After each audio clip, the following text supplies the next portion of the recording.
আল্লাহ পাকের মহান নবী জান্নাতুল বাকি কবরস্থানে গিয়ে আল্লাহ পাকের নবী কবর জিয়ারত করলেন।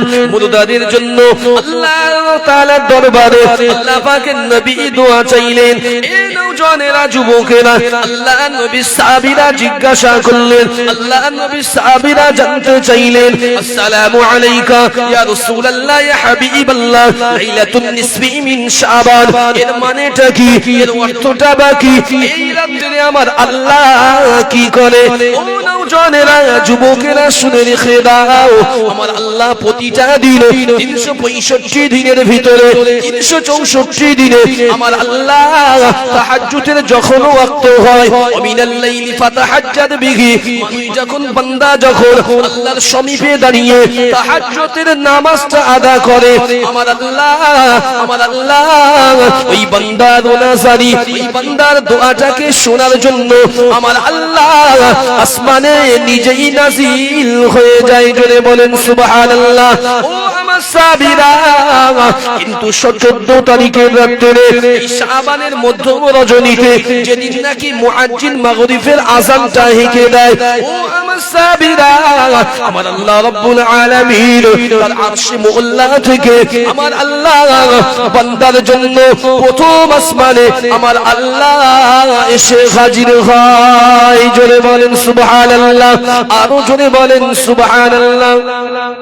আল্লাহ পাকের নবী সাহাবীরা আবারো জানতে চাইলেন, ইয়া রাসূলুল্লাহ ইয়া হাবিবাল্লাহ, আল্লাহ পাক কি একা আসে?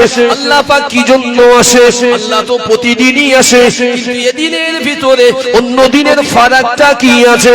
ও আমার মা বোনেরা, শুনে রেখে দেন, এই নওজওয়ানেরা, যুবকেরা, আল্লাহ পাকের মহান নবী জানিয়ে দিলেন, ও আমার সাহাবীরা, এই লাইলাতুন নিসফি মিন শাবান, আল্লাহ পাকের পবিত্র বরকতময় রজনীতে আমার আল্লাহ মাগরিবের পরে প্রথম আসমানে হাজির হয়।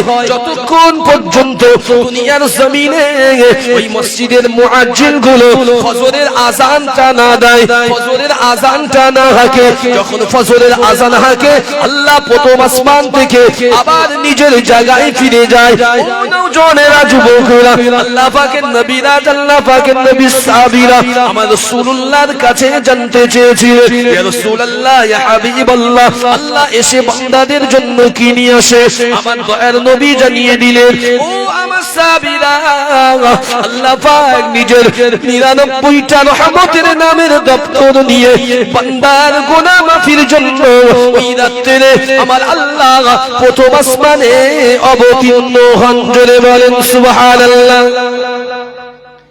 একটা জিনিস বুঝলে, আল্লাহ প্রতিদিন আসতে পারে, কিন্তু ওই দিনে শুধুমাত্র মাগরিব থেকে নিয়ে ফজর পর্যন্ত আল্লাহ প্রথম আসমানে আসে। শুধু এমনি আসে না, আল্লাহ পাকের যে 99টা সিফাতি রহমতের নাম আছে, এই 99টা দপ্তর নিয়ে স্বয়ং রব স্রষ্টা আমাদের মতো গুনাহগার খাসসাতদের জন্য প্রথম আসমানে এসে হাজির হয়। যদি বলেন সুবহানাল্লাহ। এইবার রবের কাজ কি? এখানে যারা অনেক বসে আছেন, অনেক শিক্ষিত এডুকেটেড মাস্টার আছেন, সারা বছর কোচিং সেন্টার পড়ান, ছাত্রদের পড়ান, বছর একটা সময় মূল্যায়ন হয় না? এখন আলিম ফাজিল মাধ্যমিক পরীক্ষা চলছে, ঠিক না ভুল বলছি? এদের মূল্যায়ন হচ্ছে তো আল্লাহ এই জন্য আসে, আমার বান্দা সারা বছরে কি করেছে, আজকে আমার বান্দা আমার কাছে কাঁদো, চোখের পানি জমা রাখো, আর আমি আল্লাহ আমার বড়ত্ব এত, আমার মহত্ব এত, আমার 99টা দপ্তরকে বান্দার জন্য আমি আল্লাহ খুলে রেখেছি। দুনিয়ার মানুষ ঘুমোতে পারে, আমি আল্লাহ আমার বান্দাদের জন্য 99টা দপ্তর রাখলাম। বান্দা একবার যাবে, একটা ফসকে গেলে অন্তত একটা দপ্তরে বান্দার আহাজারিটা কবুল হবে। জোরে বলেন সুবহানাল্লাহ। এইবারে চাওয়ার পাওয়াটা আপনার কাছে, আমার না। কথা ক্লিয়ার করলাম? চাওয়াটা আপনার কাছে, কিভাবে চাইবেন আপনি চান। দুটো জিনিস খেয়াল রাখবেন, আমি বহু জায়গায় বলি, আবারও বলছি, শাবান মাস, শাবান বলতে শবে বারাত বলে, লাইলাতুল নিসফি মিন শাবান বলেন, হই আর রই করার মতো দিন নয় বা রাত নয়। রাসূল বললেন, প্রমাণিত হাদিস, রাসূল কর্তৃত্ব, দিনে রোজা রাখো, রাতে আল্লাহর জন্য ইবাদত করো। ইবাদত অনেক রকম হতে পারে, 3 থেকে 4টে, কেউ বলেছে সর্বোচ্চ 5টি রিওয়ায়াত ইখতিলাফ আছে। আল্লাহ রাসূল বলেছে ওই রাতে বেশি বেশি নফল নামাজ আদায় করো। 2 নম্বর ইকরা কোরআন, বেশি বেশি কোরআন তেলাওয়াত করো। কোরআনের চাইতে বড় জিকির পৃথিবীতে আর নাই। কি বললাম? কোরআনের থেকে বড় জিকির পৃথিবীতে আর নাই। 3 নম্বরে যদি সুযোগ হয় আল্লাহ পাক রব্বুল আলামিনের জন্য বেশি বেশি জিকির করো। সহিহ বুখারী রিওয়ায়াত, আল্লাহর নবী যেদিন মিরাজে গিয়েছিলেন, সপ্তম আসমানে ইব্রাহিম খলিলের সঙ্গে সাক্ষাৎ হয়েছিলেন। নবীর সঙ্গে যখন সাক্ষাৎ হলো, আমাদের জাতির পিতার সঙ্গে আল্লাহ রাসূলের সঙ্গে কুশল বিনিময় হলো। নবী ইব্রাহিম বললেন, হে মুহাম্মদ সাল্লাল্লাহু আলাইহি ওয়াসাল্লাম, তুমি কি জানো আল্লাহ পাকের জান্নাতের মাটি হচ্ছে খুবই উর্বর। কি বললাম? জান্নাতের মাটি, বুঝবেন এটা, জান্নাতের মাটি হলো খুব উর্বর, আর জান্নাতের পানি হলো খুব সুমিষ্ট, আর জান্নাতের আবহাওয়া হলো খুব পরিবেশ প্রাকৃতিক অনুযায়ী খুব সুন্দর আবহাওয়া। এখানে যদি একটা গাছ বা বীজ রোপণ করো, সেই বীজ নষ্ট হয় না। একটা বীজ রোপণের সাথে সাথে আল্লাহ ওই একটা বীজ থেকে বিরাট বড় গাছে বিস্তার করে। হে মুহাম্মদ সাল্লাল্লাহু আলাইহি ওয়াসাল্লাম, তুমি যখন যাবে আমার উম্মতকে বলে দিও জান্নাতে যেন প্রত্যেকে এক একটি গাছ রোপণ করে বীজ। আল্লাহ রাসূল বললেন যে এই গাছটা বা বীজটা কোথায় পাবো? তো নবী ইব্রাহিম খলিল বললেন, সুবহানাল্লাহি আলহামদুলিল্লাহি ওয়া লা ইলাহা ইল্লাল্লাহু আল্লাহু আকবার। এটাই হচ্ছে জান্নাতে রোপণকৃত বীজ। এই বীজ একবার রোপণ করবে, সে ফলে ফুলে কিয়ামত পর্যন্ত এই বান্দার জন্য দোয়া চাইতেই থাকবে। যদি বলেন সুবহানাল্লাহ। হয়তো অনেকে বলতে পারেননি, আপনি এখানে বসে বসে বলবেন সুবহানাল্লাহ আলহামদুলিল্লাহ ওয়া লা ইলাহা ইল্লাল্লাহু আল্লাহু আকবার। এই তাসবিহটা জপবেন, আপনার নামে জান্নাতে একটা গাছ বা বীজ লাগানো হবে। এটা ইব্রাহিম খলিল কর্তৃক হাদিস রাসূল বললেন। এজন্য আল্লাহ রাসূল বললেন যদি সুযোগ হয় আল্লাহর প্রশংসা করো, আর সর্বশেষ যদি সুযোগ হয় বেশি বেশি বেশি বেশি তওবা ইস্তিগফার করো। কারণ মনে রাখুন, আপনাদের এখানে সামনে মসজিদ, এই জায়গায় জানাজা, ওই জায়গায় শুতে হয়, ঠিক না? বলছি এই যে আমাদের সিচুয়েশন সিস্টেম আমাদেরকে চোখে আমল দিয়ে দেখিয়ে দিয়েছে, একটা পিরিয়ড বা একটা সময় কেউ অপরাজয় নাই, কেউ ক্ষমতাসীন নাই, সব কিন্তু একদিন ধরা যাব ওই কবরস্থানে, সব ধরা যাবে একদিন কবরস্থানে। তাই রাসূল বললেন যদি সুযোগ হয় বেশি বেশি বেশি বেশি তওবা করো। কারণ গুনাহ আমরা যে করিনি এই কথা বলতে পারি না, গুনাহ অহরহ করি, কিন্তু আমার আল্লাহ বড় দয়াবান, তিনি ইজ্জতের সঙ্গে আমাদের তওবাগুলো ওই রাত্রিতে কবুল করে থাকেন। যদি বলেন সুবহানাল্লাহ। খবরদার, সবে বরাতের রাত্রিতে খবরদার, অনেক যুবক আছেন, চলো বাইক নিয়ে ভাই অমুক পীর সাহেবের দরবারে যাই, অমুক কবরস্থানে মাজারে যাই, যাবেন না। নিজেদের কবরস্থানে ইমাম সাহেব দোয়া করে, মাশাআল্লাহ, এটাই যথেষ্ট। নামাজ আদা করবেন, আপনি নিজের জন্য নিজের বাসস্থান নির্ধারণ করুন, মানে নিজের ঘর। মসজিদে যে আমাকে পড়তে হবে এমন কোনো কথা নাই। নিজের ঘরটাকে রাসূল বলেছেন কবর বানাবে না। নফল ইবাদত করতে চাও, নিজের ঘরটাকে বেছে নাও, তারও দরকার আছে, জরুরত আছে ওই ঘরটাকে, যেহেতু তুমি ঘরে তুমি থাকো। কথা বলতে পারলেন? 2 নম্বর, এই সবে বারাতে যে রাত্রটা আসছে আমাদের জন্য অনাবিল আল্লাহ পাকের রহমত নিয়ে আসছে, এতে কোনো সন্দেহ নেই। তবে একটা ফ্যাক্ট বলছে, আমি বলছি না, অচিরেই হয়তো এমন দিন আমরা দেখব আল্লাহ পাকের আরো একটি বড় গজব আমাদের কাছে আসতে চলেছে। অচিরেই আল্লাহর একটি বড় গজব আমাদের কাছে আসতে চলেছে।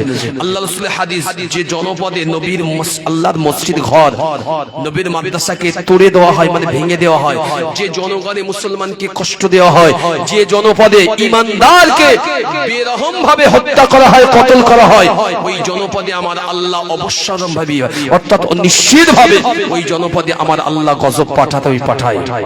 আজকে আমাদের চারিদিকে তাকিয়ে দেখেন, শুধু আমরা আর আমরা, মানে এই আমরা শব্দের ভিতরে আবদ্ধ।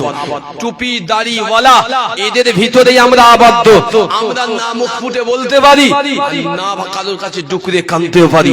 4 দিন 2 দিন আগে সম্ভবত কালকে একটা জলসা হয়েছে, থানা পারমিশন দেয় না, খুব বলে বড় বাবু যিনি ছিলেন, রেকর্ড হচ্ছে, কিন্তু উনি শর্ত সাপেক্ষে বলেছেন যদি কেউ অভিযোগ দায়ের করে জলসা বন্ধ করে দেবো, মাইক বন্ধ করে দিতে হবে, রাগ করবেন না। কিন্তু অন রেকর্ড আমি বলছি, চ্যালেঞ্জ করে বলছি, যদি আমি এখন আমার এখান থেকে নিয়ে আমার বাড়ি পর্যন্ত 30 জায়গায় যদি না দেখাতে পারি, অন মাইক বাজছে বিরাট বড় জোরে জোরে, তার জন্য কেউ কেস করতে যায় না। 24 ঘন্টা ননস্টপ। আমার জলসা তো রাত 12টা 1টা 2টো কেন্দ্রিক শেষ, আর 24 ঘন্টা ননস্টপ ভাবে মাইক বাজছে। সরকারি প্রশাসনের কোনো হেলদোল নেই। কি বুঝলেন? আমাদের ভিতরে আমরা, এর ভিতরে আমরা সীমাবদ্ধ। যখন আমরা সীমাবদ্ধ হয়েছি, আল্লাহর জন্য অন্তত এক হয়ে যান। ঈমানের স্বার্থে এখন যে আপনি মুসলমান, আপনার ঈমানে কিন্তু আস্তে আস্তে হাত দিচ্ছে, আপনার ঈমানে হাত দিচ্ছে। এই দুনিয়ার জমিনে আজকে যে পজিশনে আপনি আছেন, আমি আছি, আপনি জানেন না। আমি সোশ্যাল মিডিয়া যে সমস্ত ভাই ফলো করে তারা জানেন, মানুষ যেন কি একটা মনে করেছে, সুযোগ পেলে আমার মুস্তাফাকে অপমান করে, সুযোগ পেলে আমার নবীর বিরুদ্ধে কটূক্তি, শানে কটূক্তি করে, সুযোগ পেলে কোরআনের বিরুদ্ধে কটূক্তি করে। ওয়াজ কি আর করব, মনে মনে কষ্ট লাগে। আল্লাহ যদি আজ থেকে ওই 1900 মানে 2000 সালের আগে, এর আগে যে শতক চলে গিয়েছে 1900 সাল, এই সালে যদি হতো, কিছু কিছু ব্যক্তিত্ব ছিল রাসূলের প্রেমিক, মুস্তাফার আশিক ছিল, যাদের সামনে রাসূলের অবমাননা করার জন্য ওরা জীবন দিয়েছে, সেই বেয়াদবকে দুনিয়ার জমিনে বাঁচতে দেয়নি। আজকের কড়া মুসলমানের বাচ্চা আছে, রাসূলের সামনে বড় বড় কটূক্তি কথা বলছে, কজন যাচ্ছে, কজন কথা বলে, সবাই এক ভয় করে, একটু যদি কিছু বলি অ্যারেস্ট করে। প্রশাসনের ভয়, ঈমানে রাসূলের মহব্বত নেই, মুস্তাফার মহব্বত নেই, আল্লাহর জজবা নেই, ভয় নেই। ভয় আছে দুনিয়ার, আর আমরা সর্বোচ্চ শেষ হয়ে গেলাম, আমরা ধ্বংস হয়ে গেলাম। আমরা মহব্বত করি কোরআনের নয়, আমরা মহব্বত করি হাদিসের নয়, আমরা মহব্বত করি সুন্নতের নয়, আমরা মহব্বত করি হুজুরদের। কথা বুঝলেন না? গায়ে লাগলে যেন অসুবিধা লাগবেন না, বুঝে নেবেন। আমরা মহব্বত করি এই হুজুরের ফ্যান আমি, ওই হুজুরের ফ্যান আমি, এই পীর সাহেবের ফ্যান আমি, ওই মৌলভী সাহেবের ফ্যান আমি। আরে মশাই, তোর মৌলভী সাহেব, হুজুর সাহেব আগে জান্নাতে যায়, তুই তাই না? তুই ফ্যান হওয়ার দরকার চলে জাতির কোরআনের। প্রত্যেকটা ছেলে দাঁড়িয়ে কোরআন পড়বে, তবে জাতির বলতে বলতে মুখ ফুটিয়ে যে হ্যাঁ জাতি পারে। কোরআন পড়তে পারে না, হুজুরের ফ্যান, বড় বড় গালাগালি। নামাজ পড়তে পারে না, বড় বড় হুজুরের ফ্যান। কি লাভ? কে দেবে হুজুর? আমার আপনি ফ্যান হলেন, আমি মেনে নিলাম। আপনি কি দিতে পারি, কি করতে পারি? আপনি কোরআন পড়তে পারেন না, নামাজ আদায় করেন না, আপনি আমার ফ্যান হয়ে কি করবেন? আমি আপনার জন্য কিঞ্চিত উপকার করতে পারবো না। যারা উপকার করে তাদের জীবনী থেকে একবার দেখে নেন দিন, তারা কি করেছে। বয়স্ক জীবনী দেখেন উনি কি করেছে, রাবেয়া বসরির জীবনী দেখেন, মহিলা 70,000 নবীর উম্মতকে তিনি শাফাআত করে আল্লাহ জান্নাতে নিয়ে যাবেন, যদি বলেন সুবহানাল্লাহ। একটা মহিলা, আর আপনি একজন পুরুষ আজও পর্যন্ত নামাজ পড়েন না। আর কেউ কেউ নামাজ পড়ে এমন অবস্থায় এসেছে, নামাজ পড়তে পড়তে এমন অবস্থায় এই ভালো করে মাজা ওঠে না। শুনে নেন আমার কাছে, আমি আপনাকে ইবনে মাজার হাদিস বলছি আপনাকে। আল্লাহ রাসূল বলেছে, যে ব্যক্তি রুকু আর সিজদায় ভালো করে দাঁড়ায় না, সময় ব্যয় করে না, জালাসা করে না, তওবা করে না, দাঁড়ায় না ভালো করে, সেই ব্যক্তির নামাজ কবুল হয় না। পাখির মাছ খাওয়ার মতো, ঠোঁট দিয়ে ঠোকরানোর মতো নামাজ আল্লাহর কাছে আল্লাহ নেয় না। কথা বলতে পারলেন? ধীর স্থির ভাবে। কোন ভদ্রলোক বলে শয়বাতে রাত এসতেছে মানে কি, কুচেলি যাবো সারা রাত, মানে কি সারা রাত নামাজ পড়বে। বুঝতে পারতেছ না এই কোচা কোন কোচা। কথা বুঝলেন না? ও জানে হুজুরের কাছে শুনতে, হুজুর কুলুস সুরতে 4 বার করে পড়বো, হবে। কোথা থেকে কি শুনে রেখে দিয়েছে? কুলুস সুরে, ঠিক কুল হু আল্লাহ বলতে পারে না, সূরা ইখলাসও বলতে পারে না, বলে কুলুস সুরতে 3 বার করে মারবো। কি এক একটা রাকাত তো কেন পড়তে বলে দে? রাসূল এটাও জানিয়েছেন, যদি আপনার মনে হয়, শুনে নেন যুবকরা, যদি মনে হয় যে রাত্রে আমার কষ্ট হয়, আমি পারবো না, আমার শরীর দেয় না, আপনার ইবাদত করতে কেউ আপনার মাথা বাড়ি দেয়নি। লা ইকরাহা ফিদ্দিন, দ্বীনের ব্যাপারে কাউকে জোরাজুরি করা নিষিদ্ধ করেছেন স্বয়ং আমার আল্লাহ। আপনি ফরজ নামাজ আদায় করেন, সালাত আদায় করেন, করে আপনি আপনার সুস্থ অবস্থায় ঘুমিয়ে যান, আবার উঠে ফজরের নামাজ আদায় করেন, তাতে আল্লাহ আপনাকে অনেক সওয়াব দেবে। হই হইয়া রই রই করার কোনো জায়গা লাইলাতুন নিসফি মিন শাবানে নেই। শাবান আমাদের জন্য রহমতের দুয়ার এসেছে। আল্লাহ রাসূল কাঁদছেন, আম্মা জান আয়েশা বলছেন, রাসূলুল্লাহ আপনি কাঁদছেন কেন? তো আল্লাহ রাসূল বলছে, আয়েশা আমি কেন কাঁদি তোমাকে কি বলবো। রাসূলুল্লাহ আপনি রাত জেগে আছেন, আপনি কবরস্থানে গেলেন, আয়েশা পিছে পিছে গিয়েছেন, হাদিস বলছি না। আবার রাসূল দোয়া করছে, নিজে নিজে কাঁদছে ঝরঝর করে, রাতে রাত দিনের বেলা রোজা রেখেছে। আম্মা জান আয়েশা বলেন, রাসূলুল্লাহ আপনি এত কষ্ট করছেন, কি এমন এই লাইলাতুন নিসফি মিন শাবানে আছে? আল্লাহ রাসূল বললে, আয়েশা তুমি যদি তোমার রবের সঙ্গে মোলাকাত করতে চাও, তুমি চাইবে না তোমার রবের সঙ্গে উৎকৃষ্ট মোলাকাত করতে? তোমার কথা বলতে পারছেন কি বলছি? আমি যদি আপনাকে ঘুরিয়ে 2-4টা করে এইভাবে ধরি, আপনাকে বলতে পারবেন না। আমি কঠিন ডিপলি ওয়াজ করছি, একটু ফিরে আসুন দিকে। মনে রাখুন, সকলেই পৃথিবীতে যে যা বেঁচে আছে এখনো, প্রত্যেকেই আপনজনরা যখন নিমন্ত্রণ করে, দাওয়াত দেয়, প্রত্যেকে কোনো না কোনো গিফট নিয়ে তার কাছে যায়, ঠিক না ভুল বললাম? যায় না? এখানকার লোক হয়তো ভালো গিফট দিতে যায় না, আমাদের এখানকার লোক নিয়ে যায়। সমাজে আরো ট্রেন্ড হয়েছে, আমি ওয়াজ করছি একটু ওয়েট করেন, সমাজে ট্রেন্ড হয়েছে, যদি কেউ পদে থাকেন হয়তো অনেক আমার বিরুদ্ধে বলতে পারেন, তো বললি আমার কিচ্ছু করার নেই। এখন আমার মুসলমান সমাজ এরা গরিবকে খাদ্য দিতে চায় না, এরা অসহায়ের পাশে দাঁড়াতে চায় না, এদের দুটো পয়সা হলি কোথায় ছেলের জন্মদিন আর ছেলের হাজামত মানে মুসলমানি খাতনা করবে বলে 300 লোকের দাওয়াত করেছে। আল্লাহ কি করে বললো, এবার দেখে যাচ্ছেন ছেলের খাতনা করবে 400 লোকের দাওয়াত করেছে, অথচ একটা গরিব মানুষ নিয়ে এলাকায় যে দাওয়াত লিস্ট করেছে একটা গরিব নেই। একবার একটু চিন্তা করবেন আমার চলে যাওয়ার পরে, এখন আপনার ভাবতে হবে না, কি ভাববেন যে একজন ছোট্ট একটা নগণ্য গুনাহগার এসেছিল, এই স্টেজে বলে গিয়েছে একটা কথা, আপনার খাতনা মানে কি লজ্জাস্থান পরিষ্কার করা। খাতনার বাংলা কি? লজ্জাস্থান পরিষ্কার করা। আপনি লজ্জাস্থান পরিষ্কার করবেন, আমাদের 400 জনের দাওয়াত করে খাওয়াবেন, এর চাইতে বড় আহামক লজ্জার পৃথিবীতে আছে? একটা গরিবের খাদ্য জোটে না, অন্য জোটে না, গরিবের ছেলে পড়ছে তার পড়ার খরচ পড়ে না, তার দিকে তাকিয়ে দেখে না, ও ছেলের মুসলমানি দেবে তাই 400 লোকের দাওয়াত করেছে। হিট লিস্ট বড় বড়, গ্রামের সবচেয়ে ধনী ধনী নেতা, বড় বড় ধনী, একটা গরিব নেই। তা কোথায় চিকিৎসির খাওয়া, ছেলে লজ্জাস্থান পরিষ্কার করবে তাই খাওয়া না। নবী ইব্রাহিম খালি 79 বয়সে আল্লাহ পাক ওহী নাযিল করলেন, ইব্রাহিম তুমি খাতনা করো। নিজে জঙ্গল থেকে কাঠ কেটে ফিরছিলেন, কুরুল দিয়ে নিজে নিজের খাতনা করেছেন। আমরা প্যান্ডেল করে 3 দিন আগেতে অনুষ্ঠান করে খাতনা করি না। আল্লাহ হেফাজত করুক। গ্রহিত কাজ শরিয়ার বিরোধী কাজ এমন করবেন না। খাতনা মানে কি একদম চুপি সারে দেবেন, কেউ বুঝতে পারবে না যে এই ছেলেটা খাতনা হয়েছে। আপনার লজ্জাস্থান আপনার হেফাজতের দায়িত্ব। আপনি বাপ 400 লোকের এনে খাতনা করছেন, আল্লাহ আপনাদের হেফাজত করে। সকলেই বলি আল্লাহুম্মা আমিন।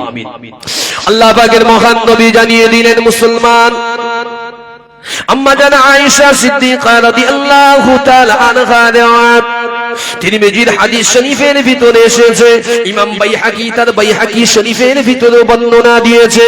এই নওজওয়ানেরা যুবকেরা আম্মা জান আয়েশা সিদ্দিকা আল্লাহ পাকের মহান নবীকে জিজ্ঞাসা করলেন, ইয়া রাসূলুল্লাহ ইয়া হাবিবাল্লাহ, ইয়া রাসূলুল্লাহ ইয়া হাবিবাল্লাহ, আজকের রাতে আপনি কেন কবরবাসীর কাছে গেলেন, কেন জান্নাতুল বাকিতে গেলেন, কেন আপনি কবর জিয়ারত করলেন? ইয়া রাসূলুল্লাহ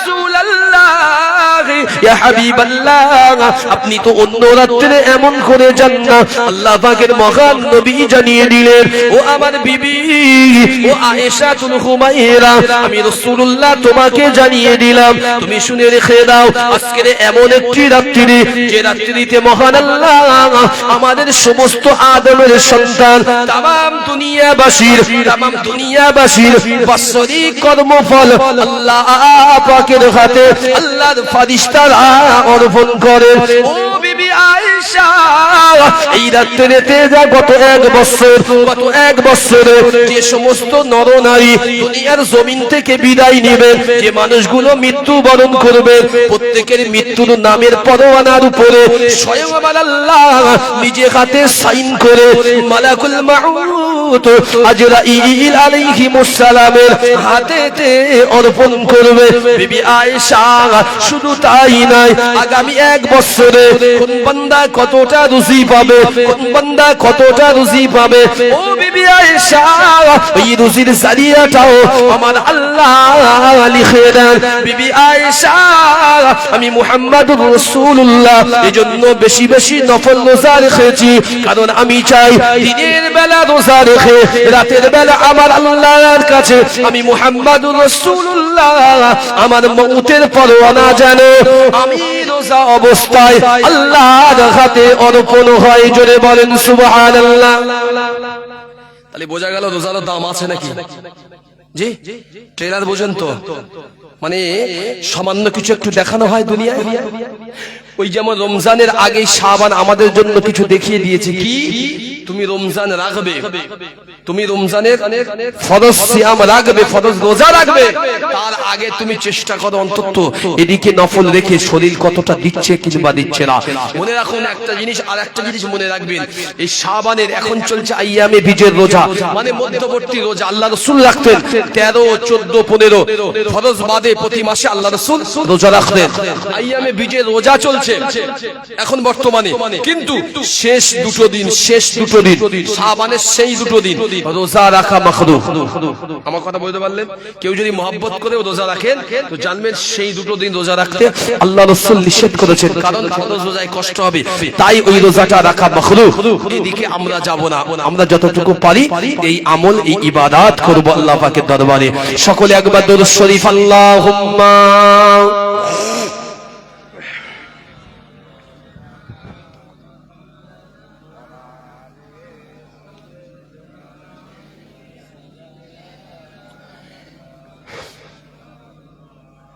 যে কথা বলছিলাম, এবার একটু অন্যদিকে আসি, অন্তত আপনাদের অন্তত বোঝানোর স্বার্থে একটু অন্যদিকে আসি। আমরা যারা আছি এখানে আমার নবী আমার মুস্তাফাকে ভালোবাসি না বাসি না? কথা বলেন না, বাসি তো? বাসি। আচ্ছা ধরে নেন আপনাদের সামনে আমার নবীর নামে কেউ গোস্তাকি করলো, আপনি মেনে নেবেন কলিজা থেকে না ছেড়ে দেবেন? যার চরিত্র সার্টিফিকেট স্বয়ং আমার আল্লাহ স্যাটিসফাই করে দিয়েছে কোরআনের ভিতরে 29 নম্বর পারায় 2 নম্বর সূরায় আমার আল্লাহ যার চরিত্র রাসূলের চরিত্র স্যাটিসফাই আল্লাহ সার্টিফিকেট দিয়েছে যে আমার নবীর চরিত্র হলো গোটা কোরআনের মতো, কোরআন যেমন আমার নবীকে খুললে তোমরা তেমনই পাবে। একবার জোরে বলেন সুবহানাল্লাহ। তো যার চরিত্র সার্টিফিকেট স্বয়ং স্রষ্টা দিয়েছে, এখন যদি আমাদের জামানায় এসে আমার রাসূলুল্লাহর সাথে কেউ যদি গালি দেয়, কটু করে শান নিয়ে ঘাটায়, কি অবস্থা হবে? আমি ছোট্ট একটি রিওয়ায়াত করে শুনে নেন, ইউটিউব হচ্ছে, আপনি অনেকেই রেকর্ড করছেন, খুঁজে পেয়ে যাবেন কিতাবের ভিতরে। আমি ছোট্ট করে একটা কথা বলি, 91 হিজরি সন, কত বললাম এগুলো খেয়াল রাখবেন, 91 হিজরি সন উমাইয়াদের খিলাফত চলছে। মদিনার রাষ্ট্রপতির নাম ওয়ালিদ ইবনে আব্দুল মালিক বা আব্দুল মালিক বলতে পারেন। আর তখনকার যুগে মদিনার গভর্নর হচ্ছে হযরত ওমর ইবনে আব্দুল আজিজ রাহমাতুল্লাহ আলাইহি। শুনবেন তো, মদিনার গভর্নর চিন্তা করলো যে মদিনার নবাবিটা সম্প্রসারণ করতে হবে। যারা রাসূলুল্লাহর সাথে একবারও জিবে কথা নিয়ে আসেন, ভেবে চিন্তে মুস্তাফার নামে কথা বলবেন। ওমর ইবনে আব্দুল আজিজ রাহমাতুল্লাহ আলাইহি উনি চিন্তা করলেন মসজিদে নববীকে নতুন করে পুনর্নির্মাণ করব। যেহেতু বাদশা নুরউদ্দিন জঙ্গি রাহমাতুল্লাহ আলাইহি কর্তৃত্ব আল্লাহ রাসূলের মসজিদে নববীর রাসূলুল্লাহর মূল মাজার মুকদ্দাস সীসা গলিয়ে, তামা এবং সীসা গলিয়ে রাসূলুল্লাহ সেই সময় বাদশা ওটাকে প্রাচীর করে দিয়েছিলেন। কিন্তু তার পাশ থেকে মসজিদে নববী আল্লাহ রাসূলের মাজার মুকদ্দাসের গাঁথনি আছে। তো সময়ের সঙ্গে সঙ্গে হাজিদের সংখ্যা বেড়েছে, এই জন্য মদিনার গভর্নর ওমর ইবনে আব্দুল আজিজ রাহমাতুল্লাহ আলাইহি নতুন করে মসজিদে নববী পুনর্নির্মাণ করতে চেয়েছেন। বেশ কয়েকশো মজদুর লাগিয়েছেন, বুঝবেন, কয়েকশো মজদুর রাসূলুল্লাহ ওই মসজিদে নববী সংস্কার করতে লাগিয়েছে। এক সাইডের দেওয়াল ভাঙতে হবে। তা কয়েকজন সেই সময় বড় সাহাব আজমাইন ছিলেন, তাদের সঙ্গে সলা পরামর্শ করলেন, আলোচনা করলেন। আলোচনা করার পরে শ্রমিকদের কাজে লাগালেন, শোনো রাসূলুল্লাহর মাজারের এই সাইডের যে দেওয়াল আছে এই দেওয়ালটাকে ভাঙতে হবে, নতুন করে করতে গেলে অন্য কিছু। তা দেওয়াল ভাঙার জন্য শ্রমিক পাঠিয়েছে, শ্রমিক দেওয়াল ভাঙছে। ওই শ্রমিকদের ভিতরে অনেক সৈন্য ছিল, রুমি মানে রোমান। আর আল্লাহ রাসূলুল্লাহ সাহাবাদের সঙ্গে সবচেয়ে বড় বড় যুদ্ধ হয়েছিল রোমানদের, ইতিহাস খুলে দেখবে। সেই ব্যক্তি রুমি ছিলেন, সাথে আরো কয়েকজন ছিলেন। এই রুমিটা রাসূলের সাথে গোস্তাকি করতে করতে যেই দেওয়াল ভেঙে গিয়েছে না, তো সকল শ্রমিকরা দেওয়ালটা ভাঙার পরে একটু কষ্ট হয়েছে, বসে কেউ একটু বিশ্রাম করছেন, কেউ গালে হাত দিয়ে শুয়ে পড়েছেন, কেউ বা মাথায় হাত দিয়ে একটু ঘুমের ভাব করেছেন, কেউ বা একদম শুয়ে পড়েছেন। শ্রমিক মানুষ যেমন যেমন কাজ। আর ওই রোমানদের ভিতরে ওই রুমি সৈন্যটা চুপ করে আল্লাহ রাসূলের মাজার মুকদ্দাস দিকে দুটি চোখ দিয়ে শুধু দেখছে, আর এদিকে তাকায়, এদিকে তাকায়, এদিকে তাকায়, এদিকে তাকায়। তার মানে ও ব্যক্তিটা দেখছে যে মুসলমানদের এখানে কেউ নেই। তো উনি দেখলেন কেউ নেই। শোনেন, আপনারা তো জানেন না, আমি বলছি আপনাকে, ইতিহাস স্মরণ করে দিচ্ছি। উনি দেখলেন মুসলমানদের কেউ নেই, উনি খিলখিলিয়ে হেসে উঠলেন। ওই রোমান সৈন্য, ওই রোমান ব্যক্তিত্ব মজদুরটা খিলখিলিয়ে হেসে উঠলেন। নবী বিদ্বেষী কত হতে পারে দেখেন। স্বয়ং রাসূলুল্লাহ আছেন মদিনার মসজিদে নববীতে, সেই নববীর দেওয়াল ভাঙা হয়েছে সংস্কারের জন্য। আর ওই রুমি সৈন্যটা খিলখিল করে হাসছে আর মনে মনে বলছে, এবার আমি একটু ব্যবস্থা করে দেখি, বলে আস্তে আস্তে এগিয়ে যাচ্ছে। কি করতে বলেন? আপনারা তো কোনদিন শোনেননি, শুনে নেন। আল্লাহ রাসূলের রওজাতে পেশাব করে বলে যাচ্ছিলেন, যদি বলেন নাউজুবিল্লাহ, এই চিল্লে বলেন নাউজুবিল্লাহ। রাসূলের রওজাতে পেশাব করবে বলে যাচ্ছিলেন। আচ্ছা বলেন নিনি, আমি দেখিনি, আপনি দেখেননি, দুনিয়ার কেউ দেখেনি, কিন্তু যিনি স্রষ্টা, যিনি সৃষ্টিকর্তা, যিনি আল্লাহু আ'লাম নামের অধিকারী, তিনি সব দেখেছেন না দেখেন নাই? সব দেখেছেন আল্লাহ। ওই ব্যক্তিটা আস্তে আস্তে এগিয়ে যাচ্ছে। বন্ধুরা যারা ঘুমোর ঘরে ছিল ওরা দেখতে পেয়েছেন। একজন হাত তুলে বলছে, এই কোথায় যাচ্ছিস?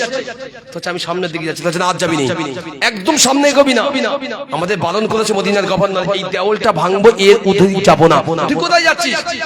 তুই ঘুমো না, দেখি না, সেও রোমান সৈন্য, সেও রোমান শ্রমিক। সে বলছে তুই যাস না ভাই। বলছে দেখি না মুসলমানদের নবী নাকি জিন্দা, কই কিরাম জিন্দা নবী, আমাকে একটু দেখে দেখা বা আমার এই কর্মটাকে একটু রুখিয়ে দেখি কিরাম জিন্দা। একজন মুসলমান না কিছুটা ঘুমের ঘরে ছিল, সে ছট করে চোখ খুলেছে। চোখ খুলে ওই রোমান ভাইয়ের হাত ধরে বলছে, তোর এত বড় সাহস, আমার নবীর নামে গুস্তাখি করবি? দাঁড়া। ও রোমান সৈন্য ওরে ধাক্কা মেরে ফেলতে বলছে, তুইও একজন শ্রমিক, আমিও শ্রমিক, আমি কি করছো তোর দেখতে হবে না, কাজ আমি করছি কিনা ঠিক দেখ। কিতাবের বর্ণনা এসেছে, আমি যখন পড়েছিলাম আমার নিজের চোখের পানিও গড়িয়েছিল। হায় রে আল্লাহ, দুনিয়ার জমিনে মানুষ মনে করে আল্লাহ বুঝি আমাকে দেখে না, আল্লাহ বুঝি শুনতে পায় না। আল্লাহ তো আলিমুম বিযাতিস সুদূর, আল্লাহ তো আলিমুল গায়ব, আল্লাহ তো অন্তরের খবরও জানে। যদি পিপিলিকাও দুনিয়ায় পদার্পণ করে তার বিষয়েও তো আল্লাহ অবগত, আল্লাহ জানে না হয়? আল্লাহ পাক রব্বুল আলামিনের প্রিয় নবী, আল্লাহ পাকের মহান নবী, আল্লাহ পাকের সৃষ্টি জগতের শ্রেষ্ঠ নবী, নবী কুলের শিরোমণি, যাকে কাঈদুল মুরসালিন নামে উপাধি দেওয়া হয়েছিল। এই নওজওয়ানেরা, তরুণীরা আল্লাহ পাকের মহান নবীর মাজার মুকদ্দাস, আল্লাহ পাকের মহান নবীর রওজা মুকদ্দাস, মদিনার গভর্নর হযরতে ওমর ইবনে আব্দুল আজিজ রাহমাতুল্লাহ আলাইহি 91 হিজরি সনে ওই মসজিদে নববীটা পুনর্নির্মাণের জন্য দেওয়াল ভাঙতে বলেছিল। এই নওজওয়ানেরা ওই রুমি সৈন্যদের সঙ্গে মুসলমানদের সবচেয়ে বড় শত্রুতা ছিল, দীর্ঘদিনের শত্রুতা। ওই রুমি সৈন্য সমস্ত শ্রমিকগুলো শুয়ে পড়েছে। রুমি সৈন্যটা আস্তে আস্তে খিলখিলিয়ে আল্লাহ নবীর রওজা মোবারকের দিকে চেয়ে, আল্লাহ নবীর নূর নবীর রওজার দিকে চেয়ে খিলখিলিয়ে গুস্তাখি করে হাসি দিলে। মনে মনে চিন্তা করেছে মুসলমানদের নবী নাকি জিন্দা, মুসলমানদের রাসূল নাকি জিন্দা। আমি আজকের দিনে একবার পরীক্ষা করতে চাই ওদের নবী কেমন জিন্দা আছে কবরে। ও নওজওয়ানেরা, যুবকেরা, এই রোমান সৈন্য শ্রমিকটা আস্তে আস্তে করে আগিয়ে গেল। দুইজন ভাই রোমান, দুজন অপর ভাই ছিল। ওই সৈন্যর হাত ধরেছে, শ্রমিকটার হাত ধরে বলেছিল, ও ভাই শ্রমিক, ও ভাই শ্রমিক, তুমি এমন কাজটি করো না, তুমি এমন কাজটি করো না। আমরা 300 অধিক সৈন্য, আমরা 300 অধিক শ্রমিক রয়েছি, এই দেওয়াল ভাঙার কাজে নিযুক্ত রয়েছি। ও ভাই রোমান, এমন কাজ তুমি করো না। তিনি তো আল্লাহ পাকের নবী, হতে পারে তিনি মুসলমানদের নবী, আমাদের নবী নাও বা হতে পারে, কিন্তু এমন কাজ তুমি করো না। তাম পৃথিবী যাকে রাসূল বলে ভালোবাসে, তাম দুনিয়া যাকে নূর নবী বলে কলিজায় যাকে সুকুন দিয়েছে। এই নওজওয়ানেরা, যুবকেরা, ওই রোমান সৈন্য শ্রমিক কারণ কথাটা মানল না, আস্তে আস্তে করে আগিয়ে গেল, আস্তে আস্তে করে আগিয়ে গেল। আল্লাহ নবীর রওজা মুকদ্দাস দেখা যাচ্ছে। আল্লাহ রাসূলের রওজার প্রাচীরটা বড় সীসা দিয়ে বড় প্রাচীর তৈরি আছে, চকচক চকচক করে। ওই রোমান সৈন্যের মুখে যেন ফোকাস মারে। নূর নবীর রওজা দেখে ওই রোমান সৈন্য আস্তে আস্তে করে আগিয়ে যায়। পৃথিবীর তামাম মুসলমান আল্লাহ নবীর রওজা মোবারক, আল্লাহ নবীর রওজা মোবারক যখন না চোখে দেখে, প্রত্যেকটি মানুষের চোখের পানি বাদ মানে না। নওজওয়ানেরা, ওই রুমি সৈন্য, ওই রুমি শ্রমিকটা আস্তে আস্তে আগিয়ে গিয়ে আল্লাহ নবীর রওজার কাছাকাছি চলে গেল। নিজের প্যান্টের চেনটাকে টেনে আল্লাহ নবীর রওজাকে সামনে রেখে ওই বেয়াদব প্রস্রাব করবে বলেছিল। ওই বেয়াদব রাসূলুল্লাহ রওজার সাথে বেঈমানি করবে, বেয়াদবি করবে, আল্লাহ নবীর শানে গুস্তাখি করবে বলে নিজের প্যান্টের চেনটা সবে খুলেছে। দুনিয়ার কোন মানুষ দেখেনি, দুনিয়ার দুনিয়ার কোনো সৈন্য ছিল না, দুনিয়ার কোনো সামন্ত ছিল না, ওখানে কোনো রাজা বাদশা উপস্থিত ছিল না। 2 থেকে 300 শ্রমিক বড় কষ্ট করে মজদুরি করে তারা এই দেওয়াল প্রাচীরটা ভেঙেছিল। কষ্টই তারা নিজেরা শুয়ে পড়েছে, একটু বিশ্রাম নিচ্ছিল। আর ওই বেয়াদবটা আল্লাহ নবীর রওজা আতহারে গিয়ে নিজের প্যান্টের চেনটা টেনে দিয়ে ও প্রস্রাব করবে বলে নিয়ত করেছিল। আল্লাহ পাক ওর হাবিবের সঙ্গে বেয়াদবি, রাসূলের শানে গুস্তাখি, মুস্তাফার শানে বেয়াদবি আমার আল্লাহ পছন্দ করলেন না। এ নওজওয়ানেরা, যুবকেরা, কারণ ওই ব্যক্তিটি ছিল ঝগড়াটে, ওই ব্যক্তিটি ছিল ফ্যাসাদ পছন্দকারী। আমার আল্লাহ কোরআনুল কারীমের ভিতরে বললেন আল্লাহু লা ইউহিব্বুল ফাসাদ। দুনিয়ার জমিনে যে ব্যক্তি ফাসাদ সৃষ্টি করে, দুনিয়ার জমিনে যে ব্যক্তি ঝগড়াটে হয়, আমি আল্লাহ জনপদে ওই ব্যক্তিকে কোনোদিন আমি আল্লাহ পছন্দ করি না। জোরে বলেন সুবহানাল্লাহ। আল্লাহ নবীর সঙ্গে আল্লাহ নবীর রওজা মুকদ্দাস, আমার নবীর রওজা আতহারের সঙ্গে ওই রুমি শ্রমিকটা বেয়াদবি করবে বলে চাইনা প্যান্টের চেনটা টেনেছে। সকল মানুষগুলো ঘুমিয়ে আছে। হঠাৎ দেখতে পেল আসমান থেকে, আল্লাহ পাকের আসমান থেকে একটা বড় পাথর খণ্ড চলে এসে ওই বেঈমানের মাথার উপরে ওই পাথরটা পতিত হলো। ছেলেরা, যুবকেরা, ওই বেঈমানের মাথায় যেই না পাথর পড়েছে, সাথে সাথে মসজিদে নববীতে ওই বেঈমান মেজের উপরে পড়ে গেল, মাথাটা দুখণ্ড হয়ে গেল, মাথার খিরুগুলো চূর্ণ বিচূর্ণ হয়ে মদিনার মসজিদে নববী শরীফে ছড়িয়ে ছিটিয়ে গেল। একটা বড় বোমার মতো আওয়াজ হলো। 300 সৈন্য ঘুমন্ত অবস্থায়, 300 শ্রমিক ঘুমিয়ে আছে। সকলেই ঘুম থেকে জেগে সকলেই বুঝতে পারলো এই ব্যক্তিটি কোনো বেয়াদবি করেছে।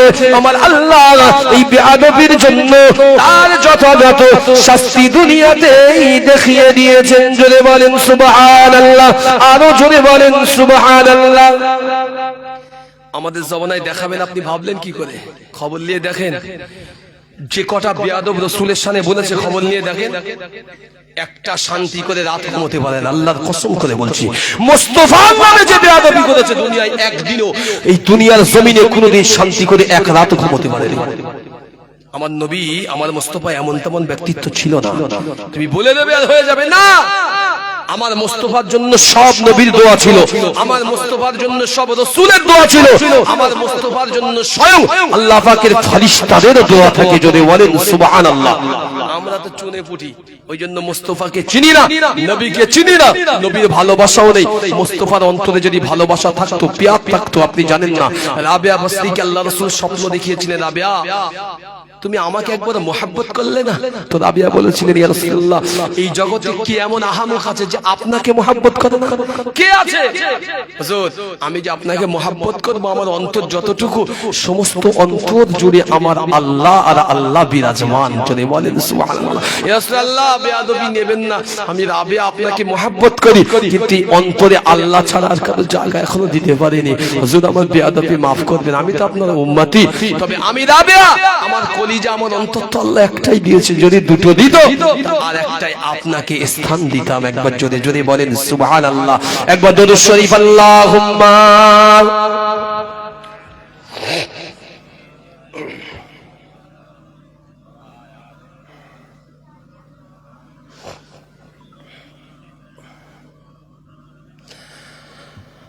আখিরি রাসূল তুমি নবী আকরাম, আখিরি রাসূল তুমি নবী আকরাম, তোমার কদমে মোর হাজারো সালাম।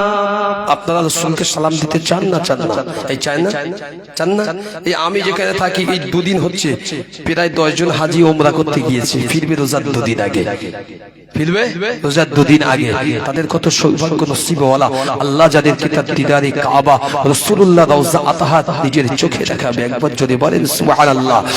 আখিরি নবী, আখিরি রাসূল তুমি নবী আকরাম, আখিরি রাসূল তুমি নবী আকরাম তোমার কদমে মোর হাজারো সালাম নবী তোমার কদমে মোর হাজারো সালাম আখিরি রাসূল তুমি নবী আকরাম তোমার কদমে মোর হাজারো সালাম নবী তোমার কদমে মোর হাজারো সালাম বনের হরিণ আসমান জমিন সবাই তোমায় চিনেছে সবাই তোমার চিনেছে ওই আকাশের মেঘমালা ছায়া তোমায় দিয়েছে ছায়া তোমায় দিয়েছে মিশকের আতর যার গায়ের ওই ঘাম মিশকের আতর গায়ের ওই ঘাম তোমার কদমে মোর হাজারো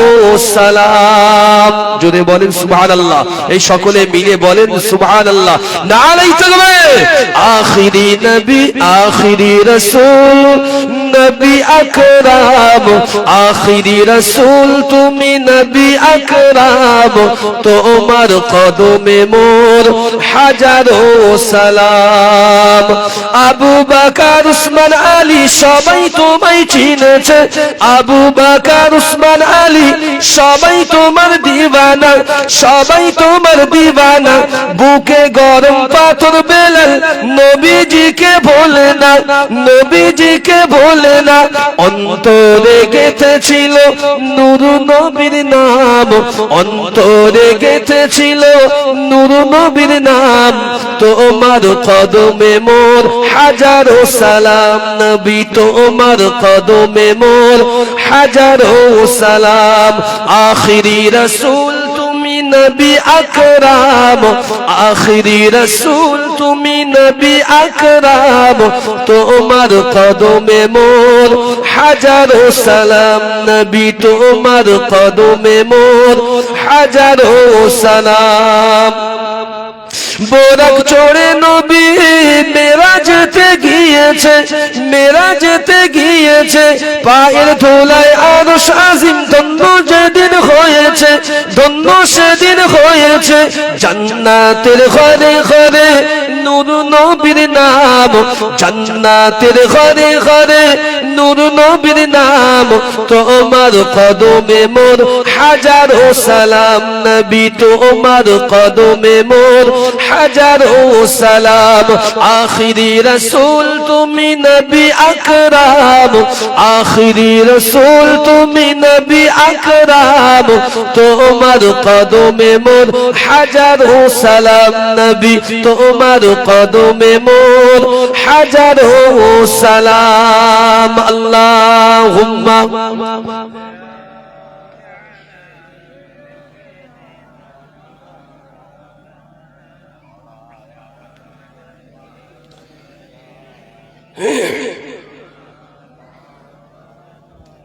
যে কথা বলছিলাম সংক্ষিপ্ত দিকে যাব কমিটি ভাই ইমাম সাহেব একটু আমার কাছে আসবেন যে কথা বলছিলাম শুনেন ছোট্ট একটি বিষয় বলি ইনশাআল্লাহ বিদায়ের মতো দিকে যাব ভাই রাসূলের শান গুস্তাকি আল্লাহ রাসূল শানে মুস্তাফা বলছিলাম আল্লাহ আল্লাহ পাকের নবীকে সবচেয়ে বেশি মহব্বত করে না করে না আমরা যতটা না করি আমার আল্লাহ কম করে না তার হাবিবকে বেশি করে বলে না বেশি করে না কম করে আল্লাহ তো তার হাবিবকে সবচেয়ে বেশি মহব্বত করে ঠিক না ভুল কথা বললেন না আমরা যেদিন আমরা প্রত্যেকেই যখন নামাজ আদায় করি তাশাহুদ কি পড়ে আত্তাহিয়াতু পড়ি তো হ্যাঁ না বলেন না পড়ি তো আপনারা অনেকে হয়তো জানেন না এই আত্তাহিয়াতুর রচয়িতা হলেন আল্লাহর নবী আল্লাহ এবং আল্লাহর ফেরেশতা কথা বুঝলেন না আত্তাহিয়াতু থেকে নিয়ে আশহাদু আল্লা ইলাহা ইল্লাল্লাহ ওয়া আশহাদু আন্না মুহাম্মাদান আবদুহু ওয়া রাসূলুহু এই পর্যন্ত টোটালটা প্রথম আল্লাহ রাসূল তারপরে আল্লাহ আবার নবী